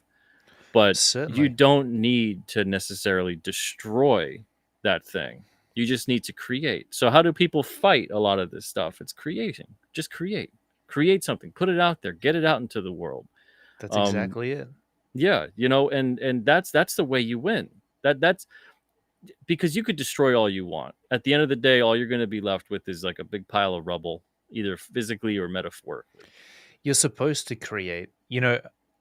Again, it doesn't like regardless of whether or not you're religious, and um, you know, I'll keep an even keeled perspective on it here. But there's a passage in the Bible where it says we're made in the we're made in the vision of God or something like that. Hang on a second. What is it again? We're yeah, we're made in the image of God. And I take that sometimes as meaning we're all creators. Let's say God's the creator of the universe, but we we're capable of creating our own universe. I mean, every single day we do it. We create a perception of our lives. We're able to actually create things in this reality and make it exist purely from our imagination. When we dream, man, Peter, we could have a whole stream on dreams, man. I'm so fascinated by them. It's almost like there's these entire realities existing within our mind, supposedly, if indeed they exist in our mind. It's an amazing thing, and Yeah, so I think creating and the capability of doing it is something very innate to human beings. It is our edge, as is adaptation. We're very good at adapting, probably because of our creativity. And probably so, because we had to. Because if you trace us back long enough, they probably find like, oh, they had to adapt to live here. yeah, exactly, I mean, exactly, that's also a story for another day. But for sure. it is inconclusive with even on how that has came to be. But that's the Mhm. thing, is that you get all these different kinds of things. We're here today, and we have to we have to live today to get to tomorrow. And so if we're going to do that, we have to find a way, like you said, to adapt, to create. Every single day it's something new. Every single day there's a new obstacle, there's new ways. You got to figure out a new problem every single day, and whoever can figure out those problems first will succeed ahead Yeah, of maybe somebody else, who's like, oh man, the problem, I can't solve it, and whatever it may be. But those that I think that can get ahead of it and solve problems before they're really even happening. Uh, and there's a little bit of luck with that, and sometimes it doesn't always work out. But those risk takers out there that go, I think if this is to continue, we're gonna see this play out. If they have a vision of that, they're going to be able to get ahead of a certain path of a certain thing that's happening and big avoid time. that. So that's why the same thing what I'm seeing right now in comics is that if we're able to have a lot of people continue to be on the path of being entrepreneurial, and people realizing that as well, and not necessarily trying to fight it, but learn from it and see how there's, maybe like you can't do it, maybe you're not an entrepreneur, maybe that's just, you feel like, no, there's no way. But doesn't mean that an entrepreneur won't need your services, that they couldn't hire you for something. So if you're just you're the artist of a book, and you've always worked at a corporation or whatever it is, and that's because you've never had that entrepreneurial drive. Mhm. Well, when an entrepreneur comes along, they're going to be in a position that they'll go, well, I need to use your services. So there's no reason to make enemies on any level of that, or to look at it and be jealous, or to look at it and go, well, this is opportunity lost, or these are all doors closing. There's always something opening up, there's always a new path being forged ahead, and this is a better one. I even look at the strike that's happening with Hollywood, and I'm just like, Joe Rogan makes more money than you guys. He just sits there and talks to someone for 3 hours. Yeah, You know what I mean? Like I gotta hear about, like, you need the scripts, and you need this, and you need the studios, and you need the whatever. No, you need to create. You need to create. And by not yeah. creating and expecting that, like, the studio is gonna be charitable to you when they've shown themselves to be anything but, for how long? For a It's long time. It's like, what's going to need to happen for you to open up your eyes and go, wait a second. There's new paths emerging right now where we don't need to just Yeah. do what they want us to do. We can forge our own path. Decentralization is freedom. So the more you can decentralize, the more you can enjoy freedom in some respect, and the more you can find genuine cooperation among people trying to achieve something, as opposed to this like forced cooperation where you've got like the coworker scenario that you don't really want to work with them, you can't stand them, Yeah. and but you're there because you're at the same place, at the same job, and whatever, and you're always button heads, and you're not actually working together. But you could actually have a more organic, I don't want to say union in some way, but I'll say union, but not in like the intrinsic sense of forming a union, a Yeah. corporation type wise. But you can have more of this organic union of people where they work together towards creating something positive. And you don't need to have this whole trend where there's the few at the top and they're in power and they have control and whatever, and you're just the at the bottom of the rung. It drives me Big nuts time. to see that whole system thinks, and they talk about the AI stuff too. But again, that's a red herring because we know that if the studios went, okay, we'll give you $1 million.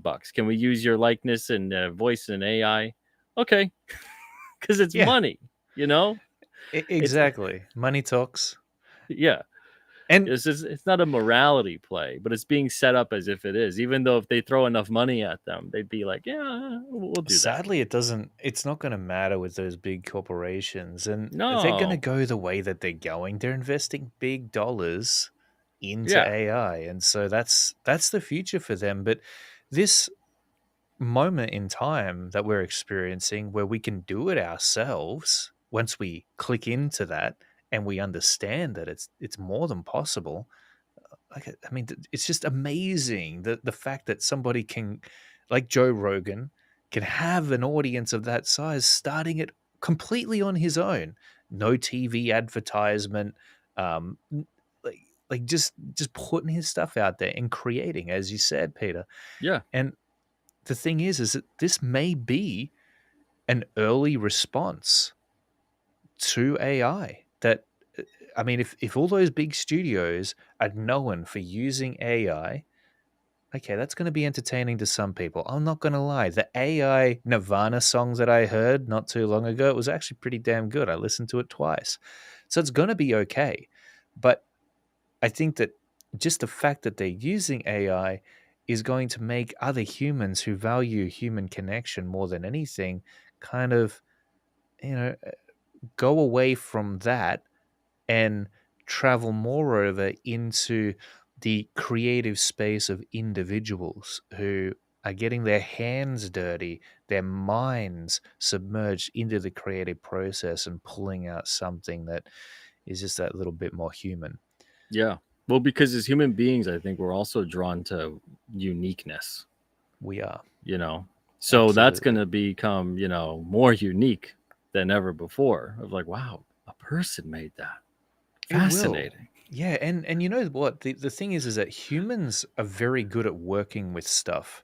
So what I mean by that is anything creative that the AI is going to put out, humans are almost always going to be a little bit more ahead of that because they will work with it and they'll adapt it.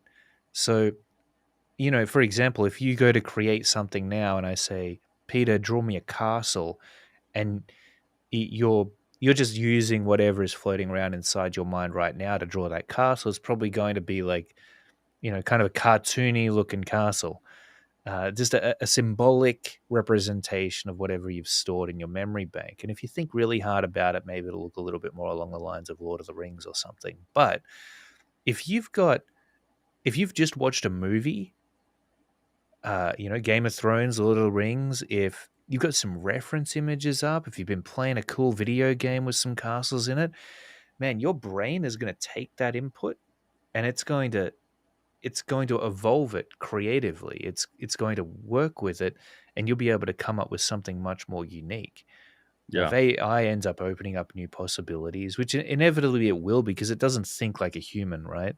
It I mean, it can only, I guess, it's doing sort of what we do, which is it's taking human created stuff, jumbling it up, and then spitting out something new. But if it does that in an interesting way, and we can use that as input into our own creativity and expand upon that, then maybe it'll make us better creators in the end. But the fact is that I think we'll always have that edge because that's what humans are really good at is connecting one thing to another thing and spitting out something new.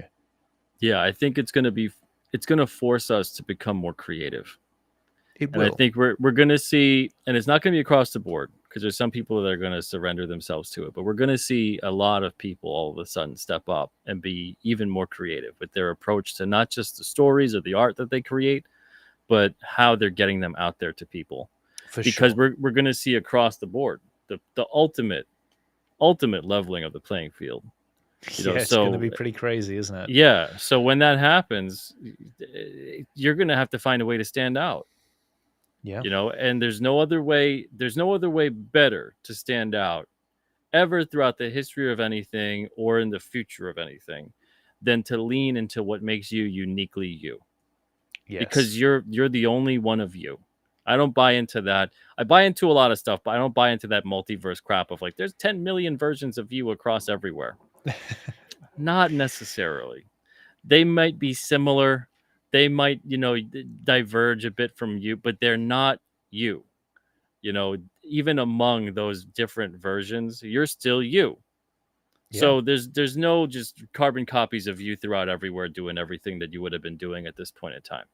Hmm. So that's the thing that people have to their strength, and that's why I think the power of the individual is being so dismissed, if not just plain out vilified Yeah. nowadays. And It that's the part that they're not going to come for it. It's not going to be this overt takeover. It's going to no. be this insidious kind of thing to make you do the thing. The master manipulators don't tell you what to do or what to think, right? They make you do the things they want you to do by making you think that it was your idea to begin with. That's exactly it. Yeah, I came up with a great idea. It's so crazy too, man, because I mean, in a sense, you have to be a master manipulator to sell your stuff sometimes. I mean, you have to put it in a way that connects with people, right? And connecting with people in the right way is a form of manipulation in a sense. I guess your intention behind it is the important thing. But I would yeah, say it's more about resonating. you know resonating so everything's 100%. Beautiful way to put everything's it. on a frequency, Mm, and we're resonating the same way that certain sounds will resonate to be harmonious with others and certain sounds will resonate to yeah, not be so harmonious.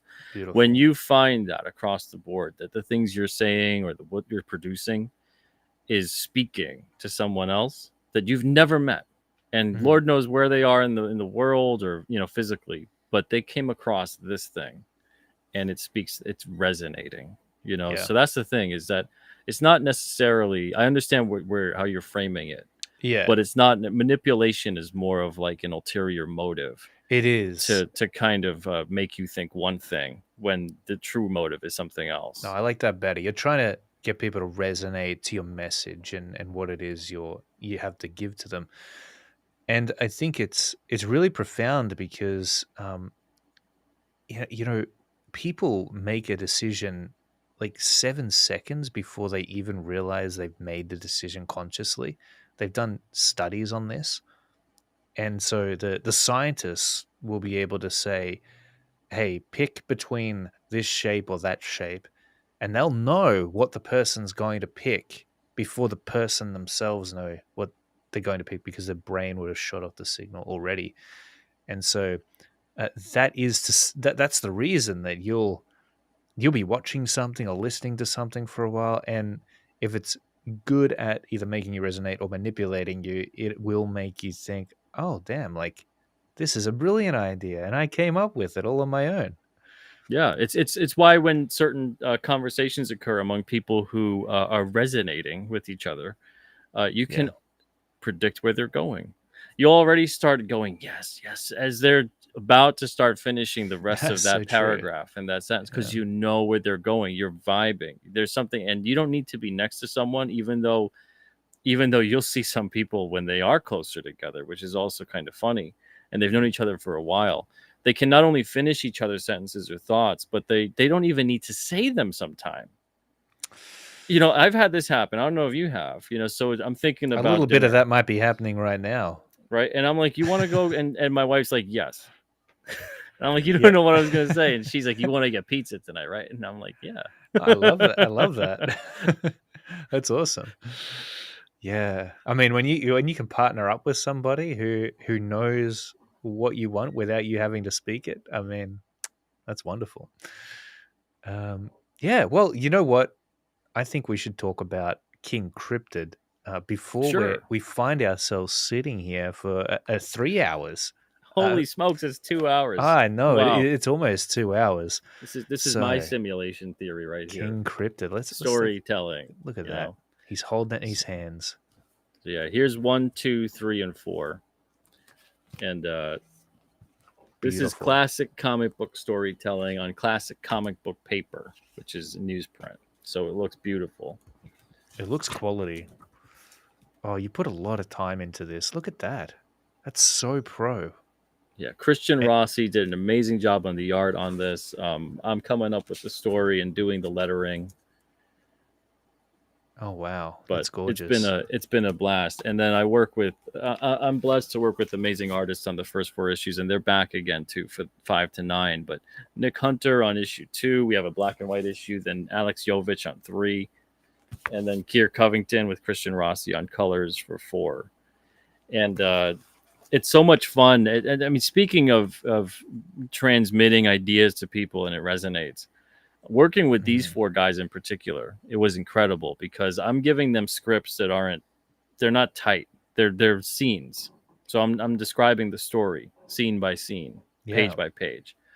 And I'm not filling in dialogue for the most part. I'm not giving camera direction. I'm not doing any of that. I'm just telling them the scene, who's in it, what's happening, the emotion that's playing out, all of that. yeah, And they go into it and then they create.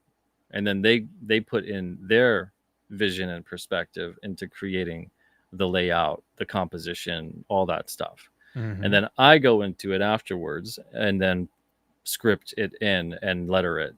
And some of the things that I had in my mind as I was scripting out the scene of what the dialogue would sort of be like, because I don't ever really fully commit to it because I don't want to actually go in there unless it's a truly pivotal moment and certain things need to be communicated.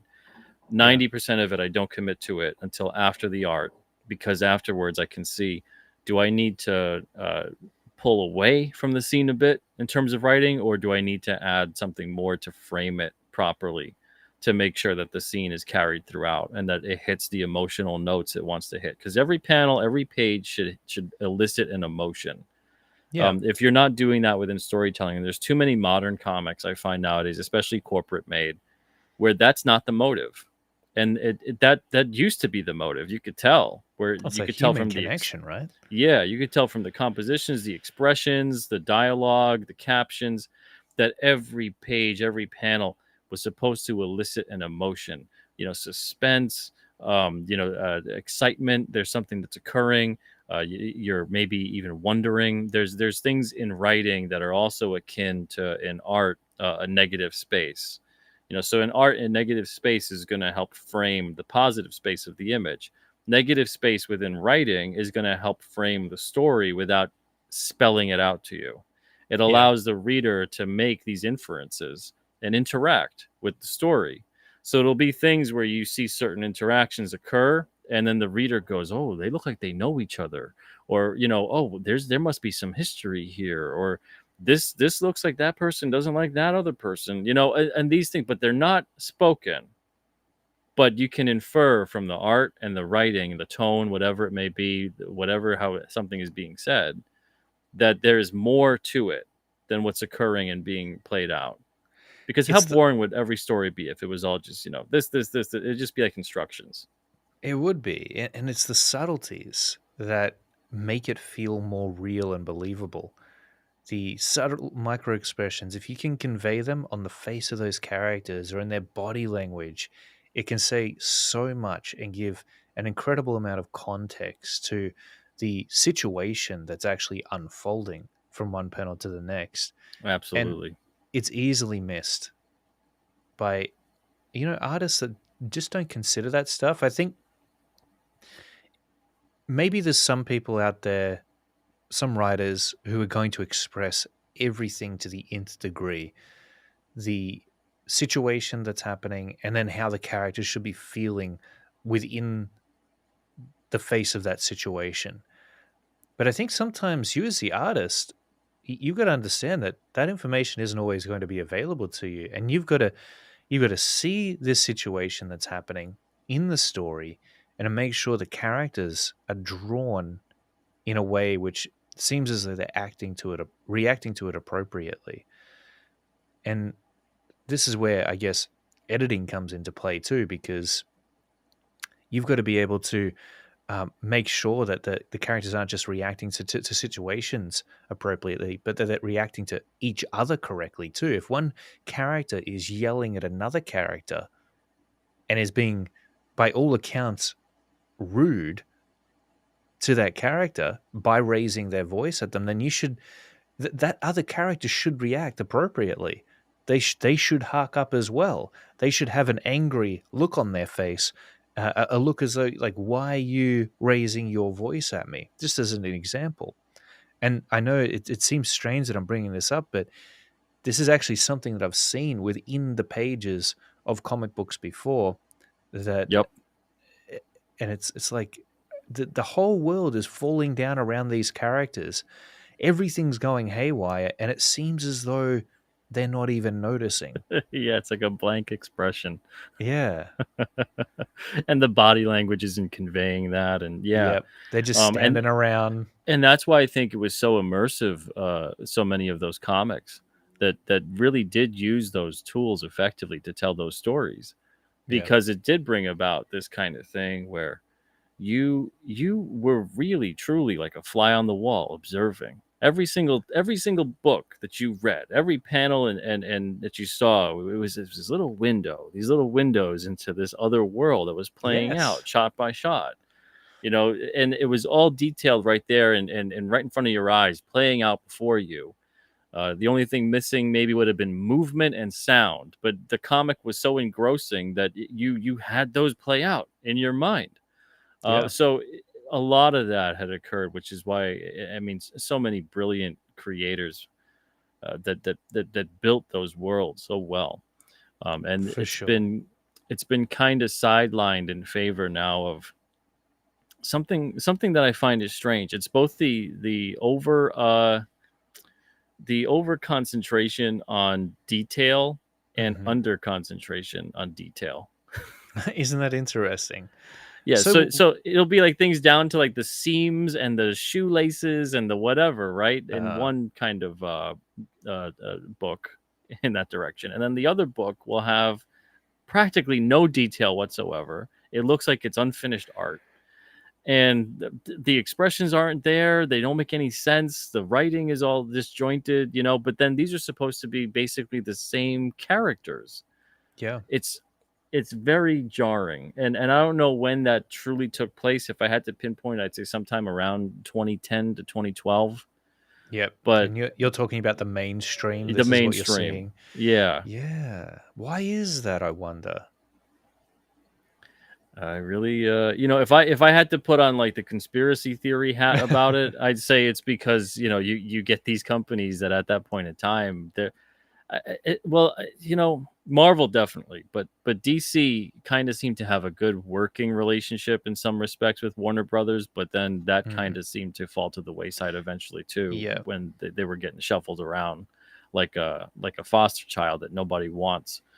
Um, and Mm, apologies to any kids out there or adults who were foster children and treated as such, for the mm, cruel analogy, but I'm trying to get across something mhm. that really can paint the picture well, because that's how this feels. It feels as if these things are just bandied about like they don't really matter, and they're not receiving the love that they should have, and the respect and appreciation, and especially for those who created those things. I found the irony really jarring, around 2015, 2016, when you see so many people who are very comfortable with the notion of swapping out whatever superficial trait of a character or anything like that. Um, that's okay. That's encouraged, right? Not just to create a new character, but just like swap it out. Who cares? But then at the same time, talk about respect for the creator of said character. I'm Hmm. like, that's strange. If you want to Yeah. respect the work that they created, wouldn't you try to maintain staying as true to that as possible? Not even trying to go and say, if we're going to do any changes, we got to get back to a return to form for what was intended of this character when it was created, Yeah. but to change it and erase it further, so you get that corporate narrative pushed more. In Oh, terms yeah. of in terms of the independence and things like that, it's great to see constant new characters being created. For sure. New stories, new designs, new characters, new. I mean, and that's what I think was so great about a lot of the comics that were being pumped out in the 70s and 80s, but especially if you want to talk about the golden age and silver age in Oh, yeah. particular, just new characters all over the place. It was exciting. It's not exciting to see a regurgitation of the same thing and treat skin color, sex, race, etc. as if it's just a new costume. Hmm. Like make a whole new character, and Yeah. work it in there organically. And I want to see them interact with the established character. Do they get along? Do they not get along? How is that? Is it a villain? Is it a hero? Are we not supposed to know at first? There's so much mystery and things that could be built up by introducing the new characters to be alongside the established character. And that's how it was for the longest time. And then all of a sudden it became, the established character. Let's get rid of him. Yeah, there's so much nuance to writing characters well and then showing that in the artwork. And I don't think it's as considered deeply enough anymore. But if you are an independent creator and you want to know how to increase the immersion and the believability and maintain that suspense of disbelief within your books, you'll want to start incorporating it wherever you possibly can. So, again, facial expressions, the body language of the characters, thinking about how they should be reacting to the situations that are unfolding, how they're reacting to each other, and they're not going to all react to each other in the same way. Sometimes their past experiences, their personality, what they've been through, what they've seen, who they are as a person, it's going to cause them to react to different characters in a variety of ways. And that's part of the fun of Absolutely. writing a story or drawing Yeah. a character is thinking about that stuff, putting yourself in the room with them and really seeing the the world, that fantasy world that you're creating for what it is. Yeah. Yeah. And And that's when you'll make y- something unforgettable. and to get back to King Cryptid as well. Yeah, So let's do uh it. every great character to me, every person is shaped by trauma. Something happened within your life that was traumatic that set you down the path that you're currently on. If and the more traumatic it is, the more extreme generally the path. So with King Cryptid, like every great character, he experienced trauma. Roughly Yes. 500 or so years ago, he was a human being, betrayed Right. and cursed by his own people. So he was cursed and turned into this thing, King Cryptid.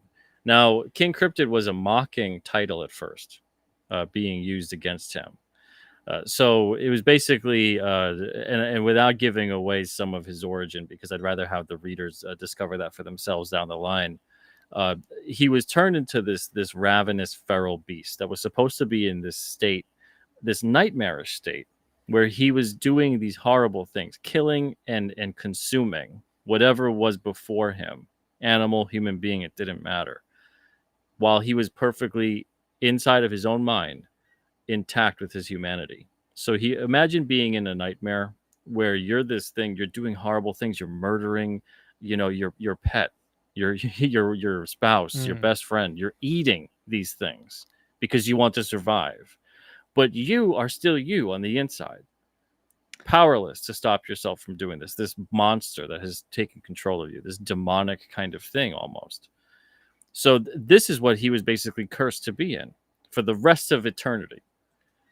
So legend grew of this creature, this character, this beast, this monster, King Cryptid, for about 100 or so years. So we're talking now about roughly the mid to late 1600s when he comes across this shaman, this Wampanoag shaman in like the New England region by the name of Black Moon. And Black Moon understands who this is based on all the stories he's heard. And he knows that this person is a good person trapped in this state. So he goes to help him. He gives him this cosmic moon of bone above his third eye there. And we see Cool. that kind of lit up as the White Mountain Yeti has King Cryptid in its grasp. So the Moonstone actually brings about King Cryptid's humanity once again, and kind of subsides that curse. It kind of subdues it a bit. So he is not as gnarly and feral looking and whatever. He kind of looks a little bit more like what we see here. But he was aware for those 100 years of all the things that he did that he was powerless to do. So he has an immense amount of guilt. So he's on this path of redemption to right the wrongs that he did, and he feels in some capacity that he never can. That the things that he did during that course of time were it was so horrible that it weighs on him. Now, fast forward about 400 or so years. Now we get to modern day. So he's had a lot of time and done a lot of things to try to course correct and help others, help his own little corner of the world and the people and the creatures that are within it.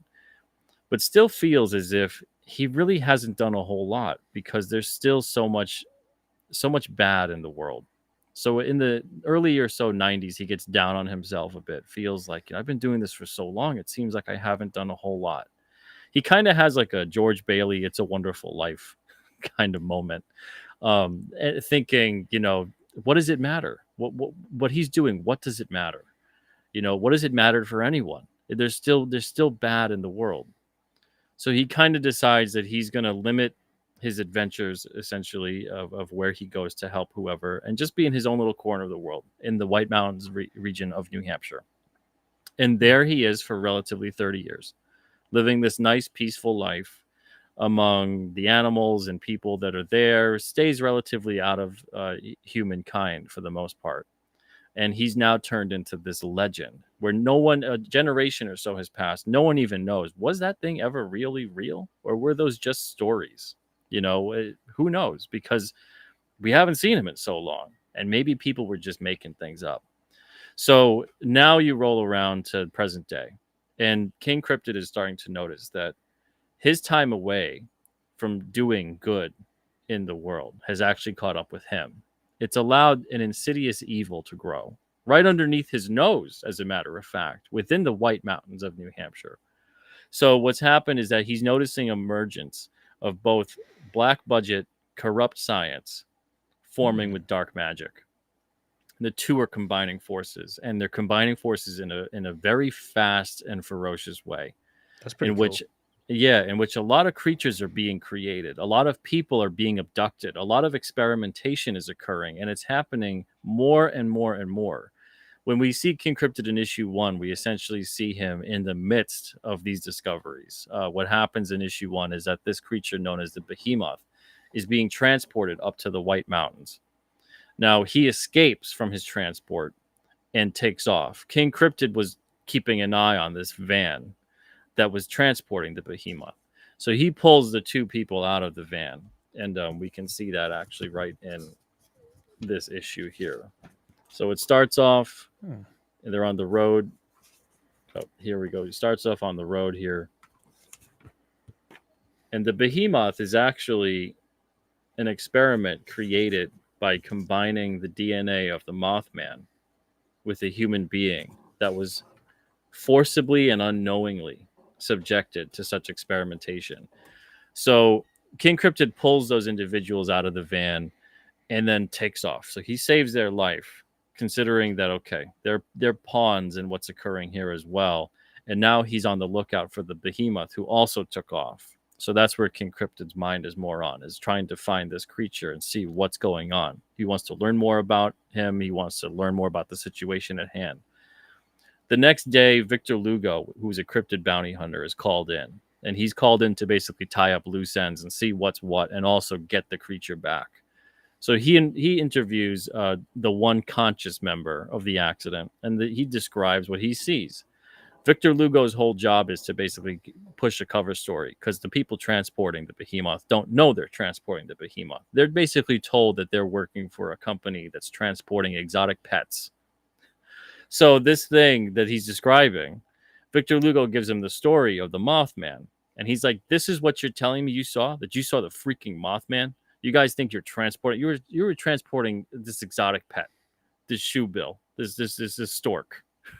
Hmm. You know, it wasn't a Mothman. I don't know what the hell you think you saw, but that's crazy, right? But he knows that it was the behemoth derived from the Mothman.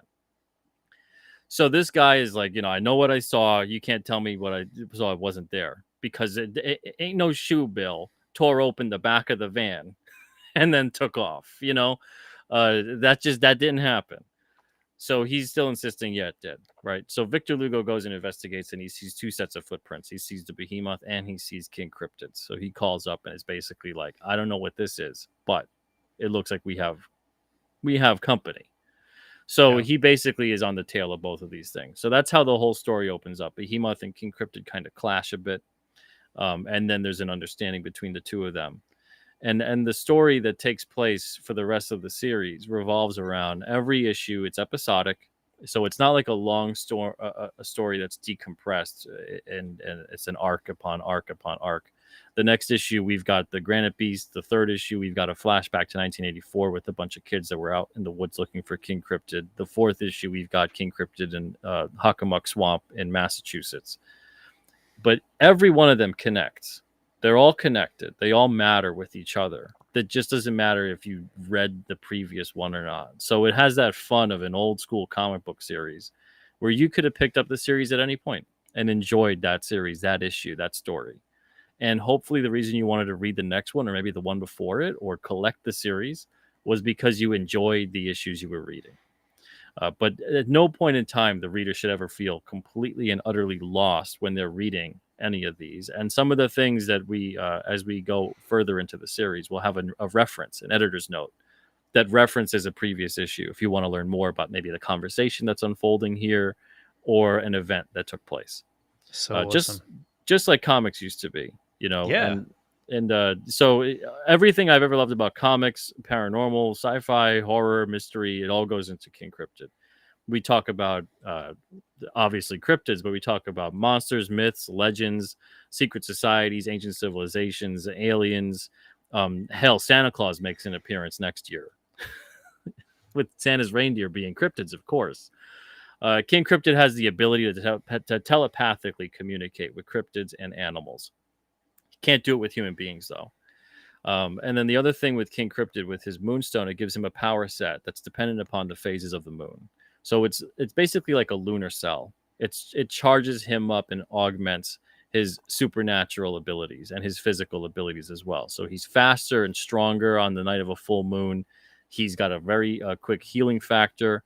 There's a couple things he can do with the moonstone that he's still not aware of, because, and we get to it eventually, he wasn't taught everything about what that moonstone is, because of various events that played out.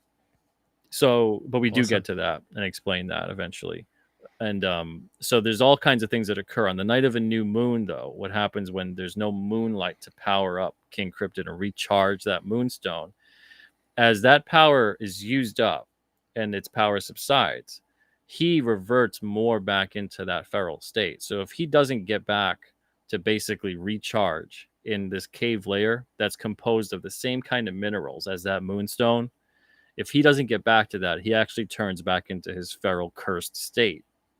And until the moonlight charges that moonstone back. So he's always trying to do whatever to, put everything. He tries to do what he can on a new moon, but he tries to put everything down to get back to recharge, because he doesn't want to go back into that cursed state and do Lord knows what to who knows what. And we talk about that. The first issue is a full moon. The second issue is a new moon. So this way, both issues are kind of prepping the reader for the power set of what King Cryptid is all about on that level. And the second issue, he actually returns back to his cave layer on the new moon, and comes up against the Granite Beast, who says this is his ancestral home and he wants it back.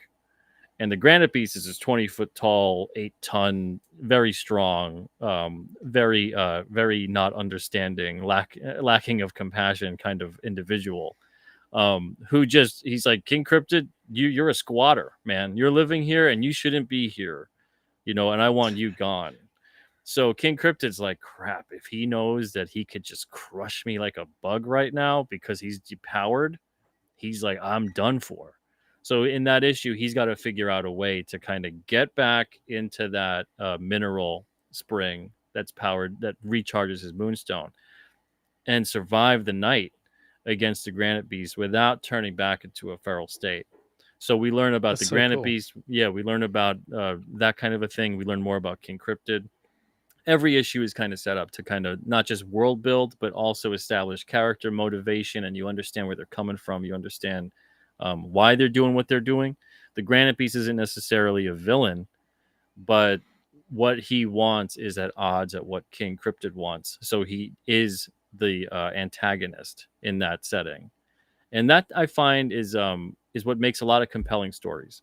It's not just like this clear cut, this bad individual doing bad things because it makes them happy. Of course you're going to have some of those characters, but you can't have every single antagonist play out as they're just like immoral and evil, and it's just like it makes them giddy to be evil. It gets old fast. So you need a variety of characters with their own motivations and their own experiences that shape the way that they're behaving. So Yeah. that plays out throughout King Cryptid. So issues 5 to 9, we've got the White Mountain Yeti in issue 5. In issue 6, we've got the Dragon Vanderkin, who's a result of genetic experimentation and brainwashing as well, Cool. being merged with the legendary Griffin, that beast. All these beasts exist within King Cryptid, and who knows? Hell, maybe they exist in real life too. Uh, Issue 7, we've got werewolves involved. Issue 8, we've got alien abduction occurring with a flashback issue to 1987. And then issue 9, we've got puckwudgies, which are these shapeshiftery little creatures that exist in Wampanoag folklore. And they're like tricksters, and they play sometimes deadly pranks. And they basically are trying to play a prank and capture King Cryptid and offer him up as a tribute to their father, who King Cryptid has so scorned. Mm-hmm. Wow. So there's a lot to it, and then we've got more for next year, but that's a whole other story. That sounds exciting. And you've got 9 issues here, Peter. That's huge. That's one of the longest running series that I think we've seen in independent comics, in Comicsgate, and it's just great to see how long you've stuck at it. Thank you, And man. Yeah, I'm trying it to looks like do. there's no slowing you down either. Oh, I've got so many stories with this character to tell. I easily can tell over 100, easily. Yeah. Oh, that's Um, amazing. yeah, and I want to do 4 to 5 a year. Last year was 4. This year is going to be 5, and Really? then You did that yeah, many in a year? yeah. Those were last year. That's insane. And have Yeah. you had the same team of people on every issue for the most S- part? s- Sort of, yeah. So basically, each issue is a different artist, and what we've got on issue 5 is Nick Hunter is back again. Issue 6, we've got Frankie B. Washington. Issue 7, Nick Hunter comes back, and then issue 8, we've got Alex Jovich. Issue 9, we've got Kier Covington. So next year, I'm going to have 4 or 5 other artists as well. Some of these Amazing. guys will be returning too. It's just been a blast working with them, and the readers really love what they're doing. So at the same time, I don't want to push any of the artists away when it's like we have such a good thing going. And so I'm going to stick with some of them for some of the different characters, but on some issues in the future as well, I'll be bringing in other artists. We do a whole lot with this series. Like we got the shirts, we got trading cards, we've got a binder, we've got glow in the dark shirts too, even. Wow, that's And great. then That'll be good yeah, for nightclubs. yeah, exactly. When you're out squatching too, in the Oh woods, you need yeah, someone to see certainly. you. Yeah. Definitely, definitely. But yeah, we're gonna have a lot of fun with this series. So anyone that's interested in the paranormal, sci-fi, etc., go for King Cryptid. It's We right got up your alley. 263 backers here that have jumped on board. I got to get this series. I'm so glad that there's 9 of them, so that Yeah, I can have 9 in my collection. That's so you can get cool. the catch up tier is just $25 in the Mm, US, and that's then good. yeah, and we've got flat shipping throughout. So what I mean by that is no matter what you order here, pretty much, if you order add-ons, the shipping doesn't go up. So shipping stays at a flat rate. I think it's like 35 or 40. I don't know. I think it's 35 to Australia that I have flat here. But you could order literally everything on the entire campaign and it stays at 35. Make it Or if you're in the worthwhile. US, it's US $6 and then it just taps out at that. And then we also got the campaign running on the Alterna site too. But yeah, other than that, I mean, I can't I can't communicate enough how much this series means to me and how much I'm so glad that it means something to people as well. The people that have wrote in about the first 4 issues, it's incredible seeing the stuff people have written. They're like, I've been reading Alternative for 10 years. This is the best thing you ever published. And I'm like, wow. That's incredible. That's so cool. You know, yeah, and it's been so many people saying such kind things and really loving the series and having so much fun with it. And I'm just so glad that they are. And there's so much more to come. And there's a lot of not just building upon the world or adding more characters or whatever else, but I really try to. It's going to sound weird, right? I really try to have a couple issues that make people cry. And have people cried? Have you heard back? I've heard a couple people being like, there was a scene, I was getting a little lump in my throat about what was occurring, and they're like, that scene hit hard, it hit harder than I expected it to hit. And because they That's could great. relate in some capacity to the events that were transpiring, even though these are fantastical things, and that's the power of storytelling, is that there could be fantastical things that you're reading or seeing, but they resonate still because you're like, yeah, I get what that's like. That's how the audience connects. They relate to the characters, they relate to what's going on in the story, and it binds them to that comic in a powerful way, I feel like. That's when Yeah. they carry it away with them. They're thinking about it long after they've closed that back cover. And man, that's what you want. That's the ultimate thing that you could wish for as a comic book creator, that it has that level of impact. Yeah, that it hits you like that, and that's what sticks with us. It's cool to see a great scene play out, or a great character design, or something cool that happened in a comic. But when those moments that hit you emotionally, and you go, wow, that leaves you thinking, it leaves you feeling something. That's when you've made that connection. So you And wrote it all? The King yeah, Cryptid? yeah. So King Cryptid, I'm writing, I'm lettering it, And I know you do and some then drawing, a little bit of yeah, drawing, but not for King Cryptid. You're just capable of it, right? I did the back cover for number one, Ah, sweet. That's and awesome. then the number 8 back cover I finished the other day. It's a bunch of the aliens that we're going to meet, the Zeta Reticulans we meet at the end of issue 8, that are going That's to be a cool. bigger part of the series too. Yeah. I love writers, and I love writing in a way that makes people feel something. And it could be something to do with the characters. It could be just the mood of the Yep. story. I think that can be just such a wonderful way of leaving a significant impression on the audience. That for me, it's the movies that have a real sense of mood to them, that pulls you right into that world, and it makes you feel even if there's no characters on the scene. It could be like, when you're watching a sunset, there's this feeling to it, the colors and the visuals that come about. And so Yeah. yeah, it's all of that stuff that goes into creating a solid comic book, I feel like. I mean, you are, in a sense, the director of your own story when it comes to that stuff, and everybody is there to help that vision come to life. And it Yeah. must be surreal to see that, Peter.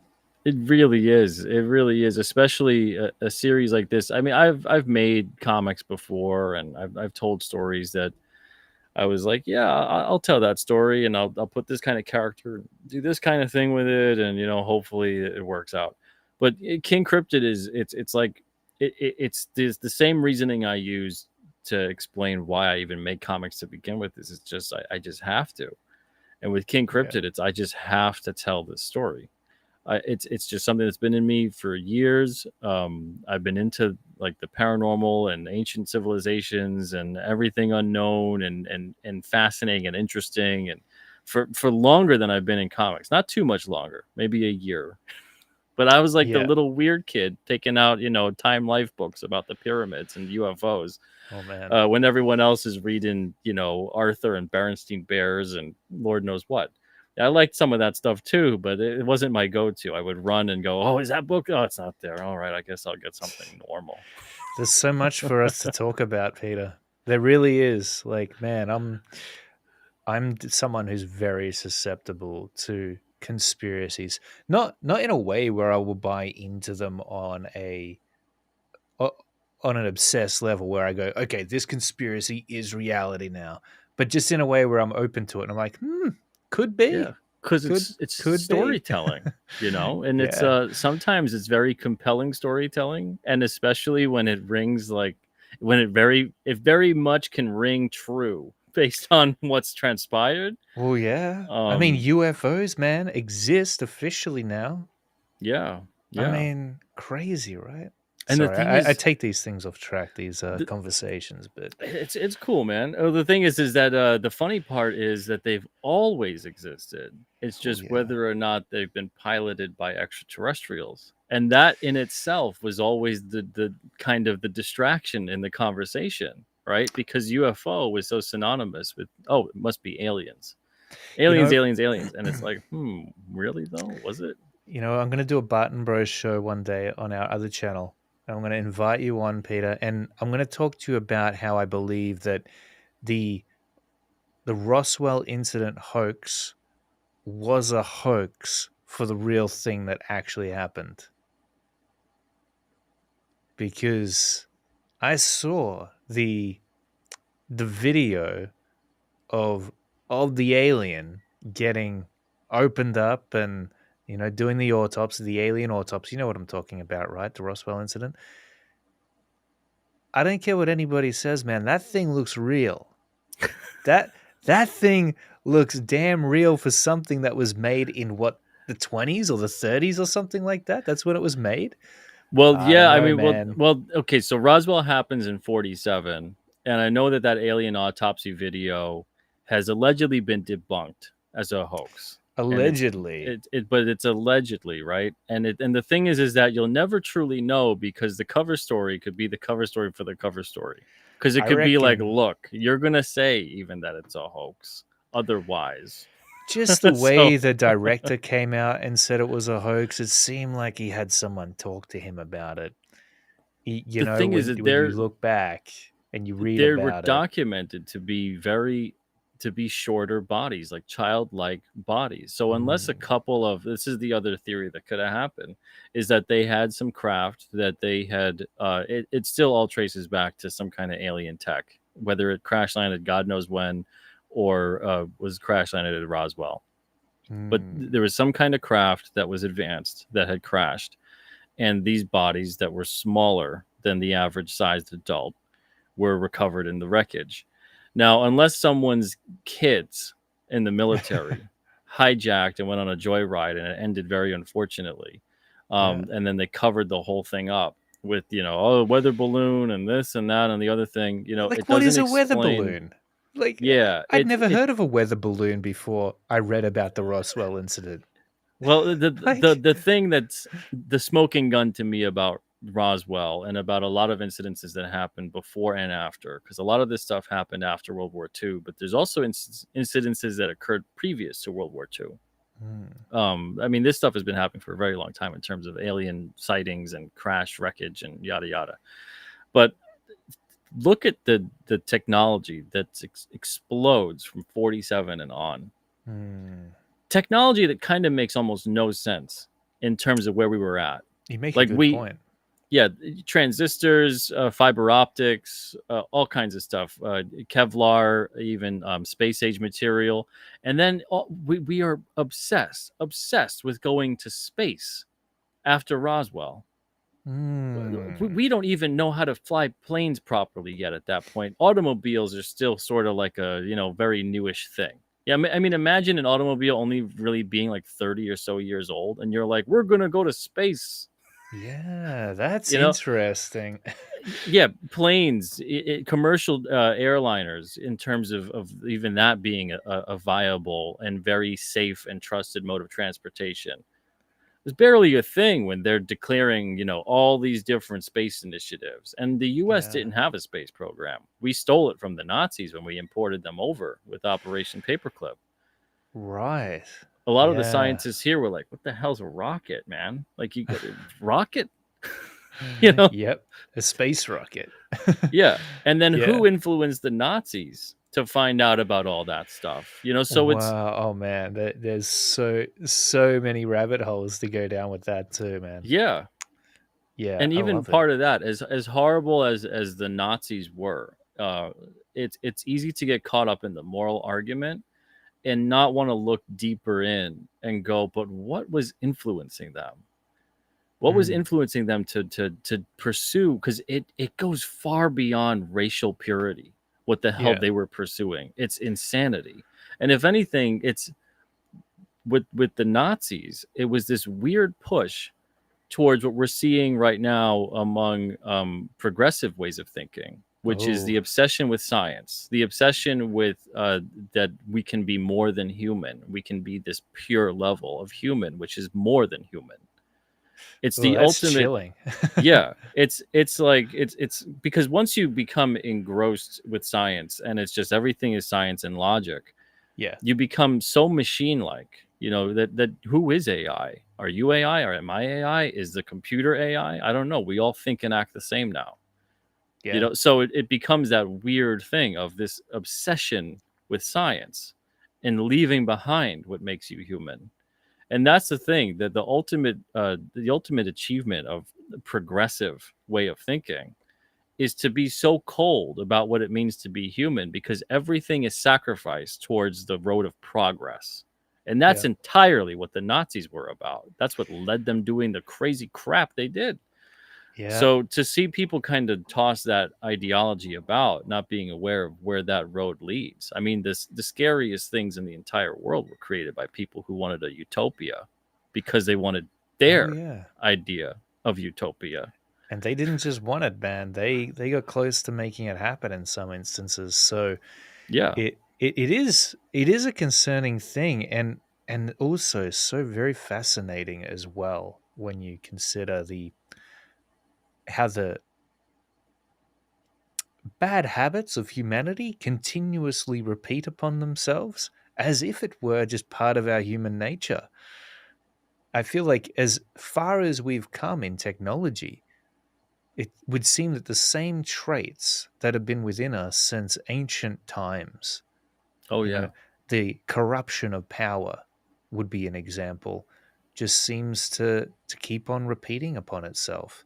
That's And why so many of those stories even resonate with us. They could well, be yeah, 2,000 years old, and and they still you go, apply. yeah, all those myths, those legends. Nowadays I have a really hard time using myth and legend and believing it's purely fictional, purely Oh, imagination. I'm right there with you, man. It But comes there's from got something. at least a little bit of truth to every one A of those. little seed of truth. That's right.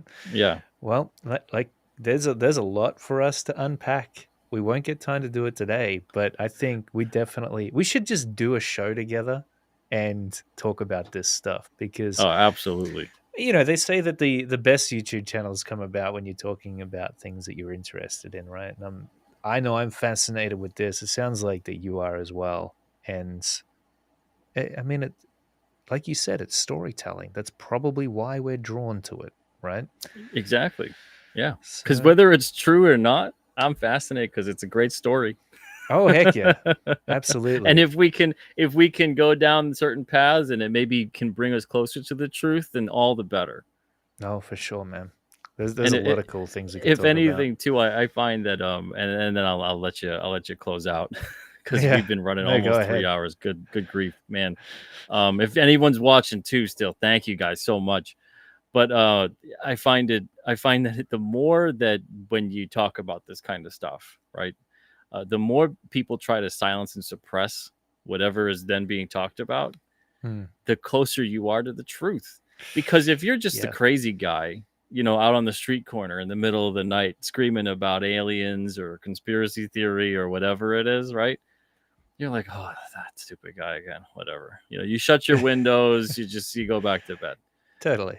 You don't go out there and go, hey, listen, I'm going to tell you that you're not right about any of this. You don't you're like, this guy's nuts. There's Mm. no point in convincing this crazy lunatic that Yeah, they're going to see logic in the argument here. for So when they sure. come along and they suppress it instead of just letting the crazy people be crazy, right? You go, oh man, we're onto something. Mm. I'm a little bit sad that conspiracy channels got banned off YouTube because they were so interesting. Even they were so fascinating, some of them, even if they weren't real. It's just a shame that that those kind of ideas can't be expressed. We might even get this video taken down because of Who our. knows? I've had some pretty edgy ones on my Oh channel, yeah, but but you're all yeah, good. but I'm still Still good. up. I don't even get like the little weird warning about Illuminati. I'm kind Oh, of good, insulted. good. But Yeah. yeah, I had a really crazy one with Bancroft talking about secret societies. I was shocked that Oh, that didn't that's get taken down. awesome. Like Wow. we did some deep dives into some stuff that totally should have got that video like a warning or something. But Or at least yeah, a fact check. because Mm, I mean, I told you I'd leave it at it, but I'll just say, yeah. as far as that content goes, I find someone that I find fascinating with it. I mean, he's no longer with us, but of course, there's Jim Mars, and Mm, then and he was great with everything from Kennedy to aliens to Nazis to all that stuff. And yeah. it's funny because he got into all that, not trying to get into aliens. Researching Kennedy, and then it opened up all these different things about wait, they were looking into what? Yeah. And Yeah. then right now, and he's still around. This guy is Richard Dolan is pretty good too. Cool. All right. I'll look into them because, Yeah, yeah, could be fun. Although, man, yeah, like I said, once I catch on to something that grabs my attention, sometimes I can just, I'll go down a rabbit hole. I'll spend a whole day going down a rabbit hole.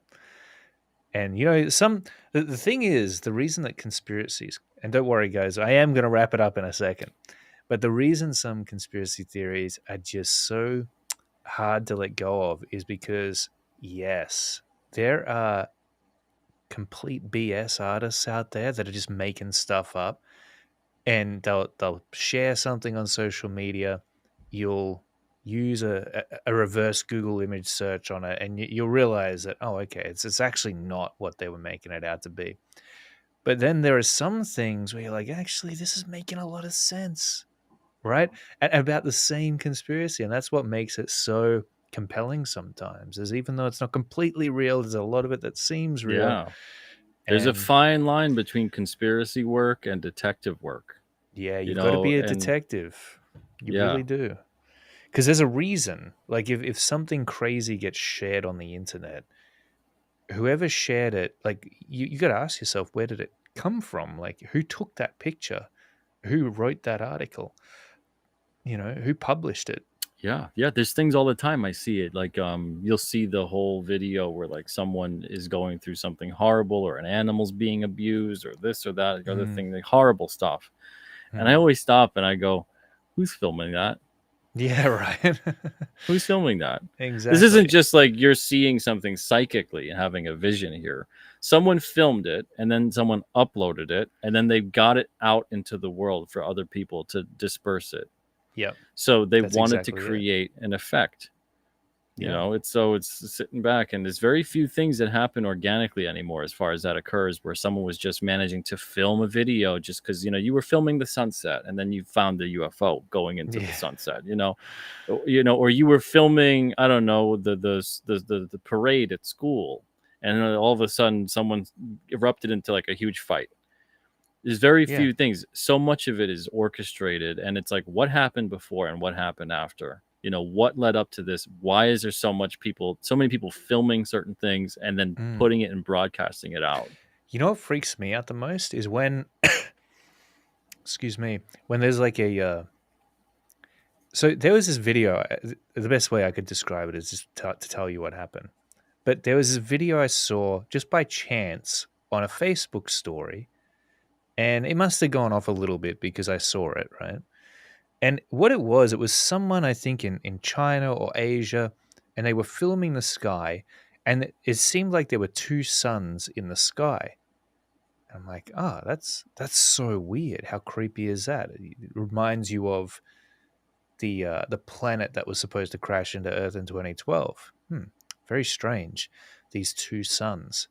And anyway, I kind of let it go for a little while, but then I started thinking about it, and the more I thought about it, the more I wanted to investigate. So I went back a week later searching for this video, and I couldn't find it anywhere. There were no other videos about it, and it's. I was like, man, did this thing just get like erased from the internet? And that's what freaks me out.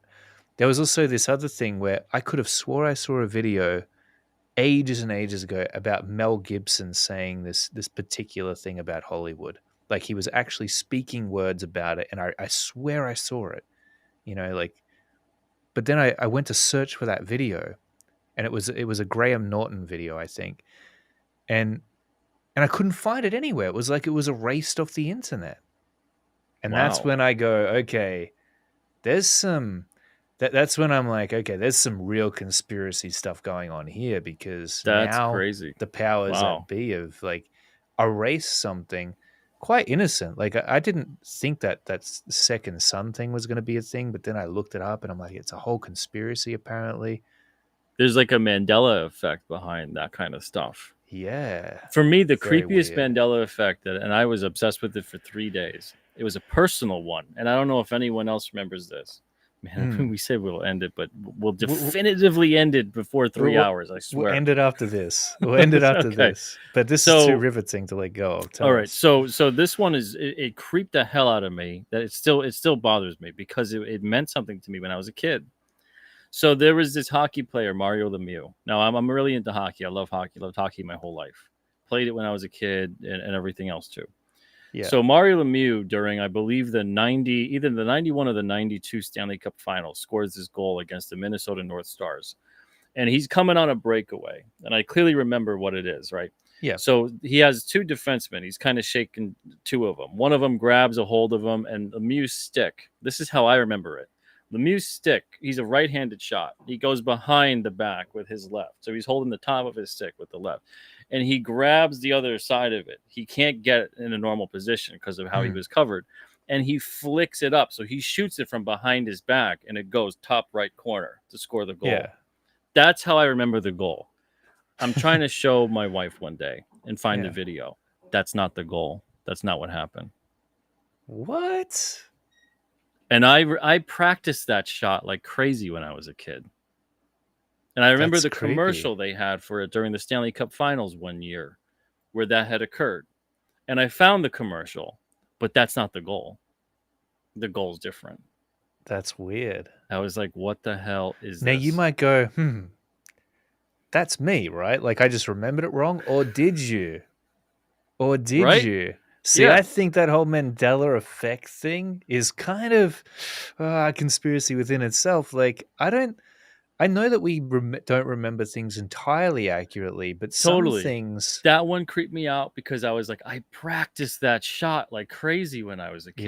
Because I yeah. was I was going off and telling my wife about how great Lemieux was, and I was like, you got to see this goal. I was like, this goal is incredible, and I'm Mm. explaining it to her, and I was like, I used to practice this when I was a kid, and then I go to find it, and I'm like, where the hell is this goal? The Every other highlight about that goal is not the goal I remember. the other explanation to that, Peter, is that it was a glitch in the Matrix. Yeah, yeah, Because, uh, updated the coding. man, sometimes it's like it feels like the Matrix is glitching a bit because reality just seems to be not as you recall it being. And now it's different all of a sudden. I mean, if that's not a glitch in the matrix, what is? Yeah, Tell you for like very 2 to 3 strange. days, I was searching for it for hours, and I was like, I'm putting too much time to Same. this. This is insane. I was like, I have to just. It creeped the hell out of me, Yeah, and I was man. like, I have to just accept that something weird happened. And that Yeah. was the biggest version of that type of thing. There's been a couple smaller things where I was like, maybe I just misremembered. And You know, I think some but stuff they definitely cover up. Like that Mel Gibson thing, I 100% remember seeing him. He was flipping out. He was angry, and I remember the emotion he was saying it with, and he was saying that, Hollywood, this and that. I won't say the entire quote. You can look it up for yourself. But yeah, he was dishing it out to Hollywood, and now that video just does not exist anymore anywhere. I looked, man, I looked deep for this stuff, and I couldn't find it. wow, Yeah. Same with the Second Son thing. I couldn't find that exact video where it was, and I'm like, man, that's so creepy. Like, is there some weird sun conspiracy that I don't know about going on? Is that why this thing isn't here anymore? Yeah. maybe it wasn't an effect in Star Wars, huh? I even remember the comments. I even remember the comments. And the guy on the video is like, is everyone seeing this? Like, couldn't find it. That's Yeah. interesting. Wow. Creepy. All right. We'll wrap it up here. We could round it off at 3 hours, but man, I think we got to get up and stretch our legs. And Yeah, yeah, yeah. all We'll have right. to continue this. I'll Oh yeah, we will. maybe We I'll will. even I'll We'll see what invite I can get. Bancroft on. Yeah, yeah. I'll see what I can even get going for Yeah, October. Have you on? for Perfect sure. for the spooky Yeah, season to get that into some of sounds this. good. I'll be there. I'll be there with bells on. All right. Well, Peter, it's been absolutely amazing to have you here today. And I thank you so much for your time, sharing your stories with us, telling us a little bit about comic books, the industry, and where you think it's headed. And of course, sharing King Cryptid, your own creation, with us. Thank you, man. Appreciate it. Everybody in the chat, thank you guys too. It's been a blast. Big thank you to everyone in the chat for tuning in today. I see your comments there. Really appreciate them. Thanks so much for engaging with us and lending us your thoughts. It's been one heck of a fun conversation. And we hope to have another one again real soon. Well, until next time, everyone, keep on creating, keep on drawing, and we'll catch you in the next video. Bye bye for now.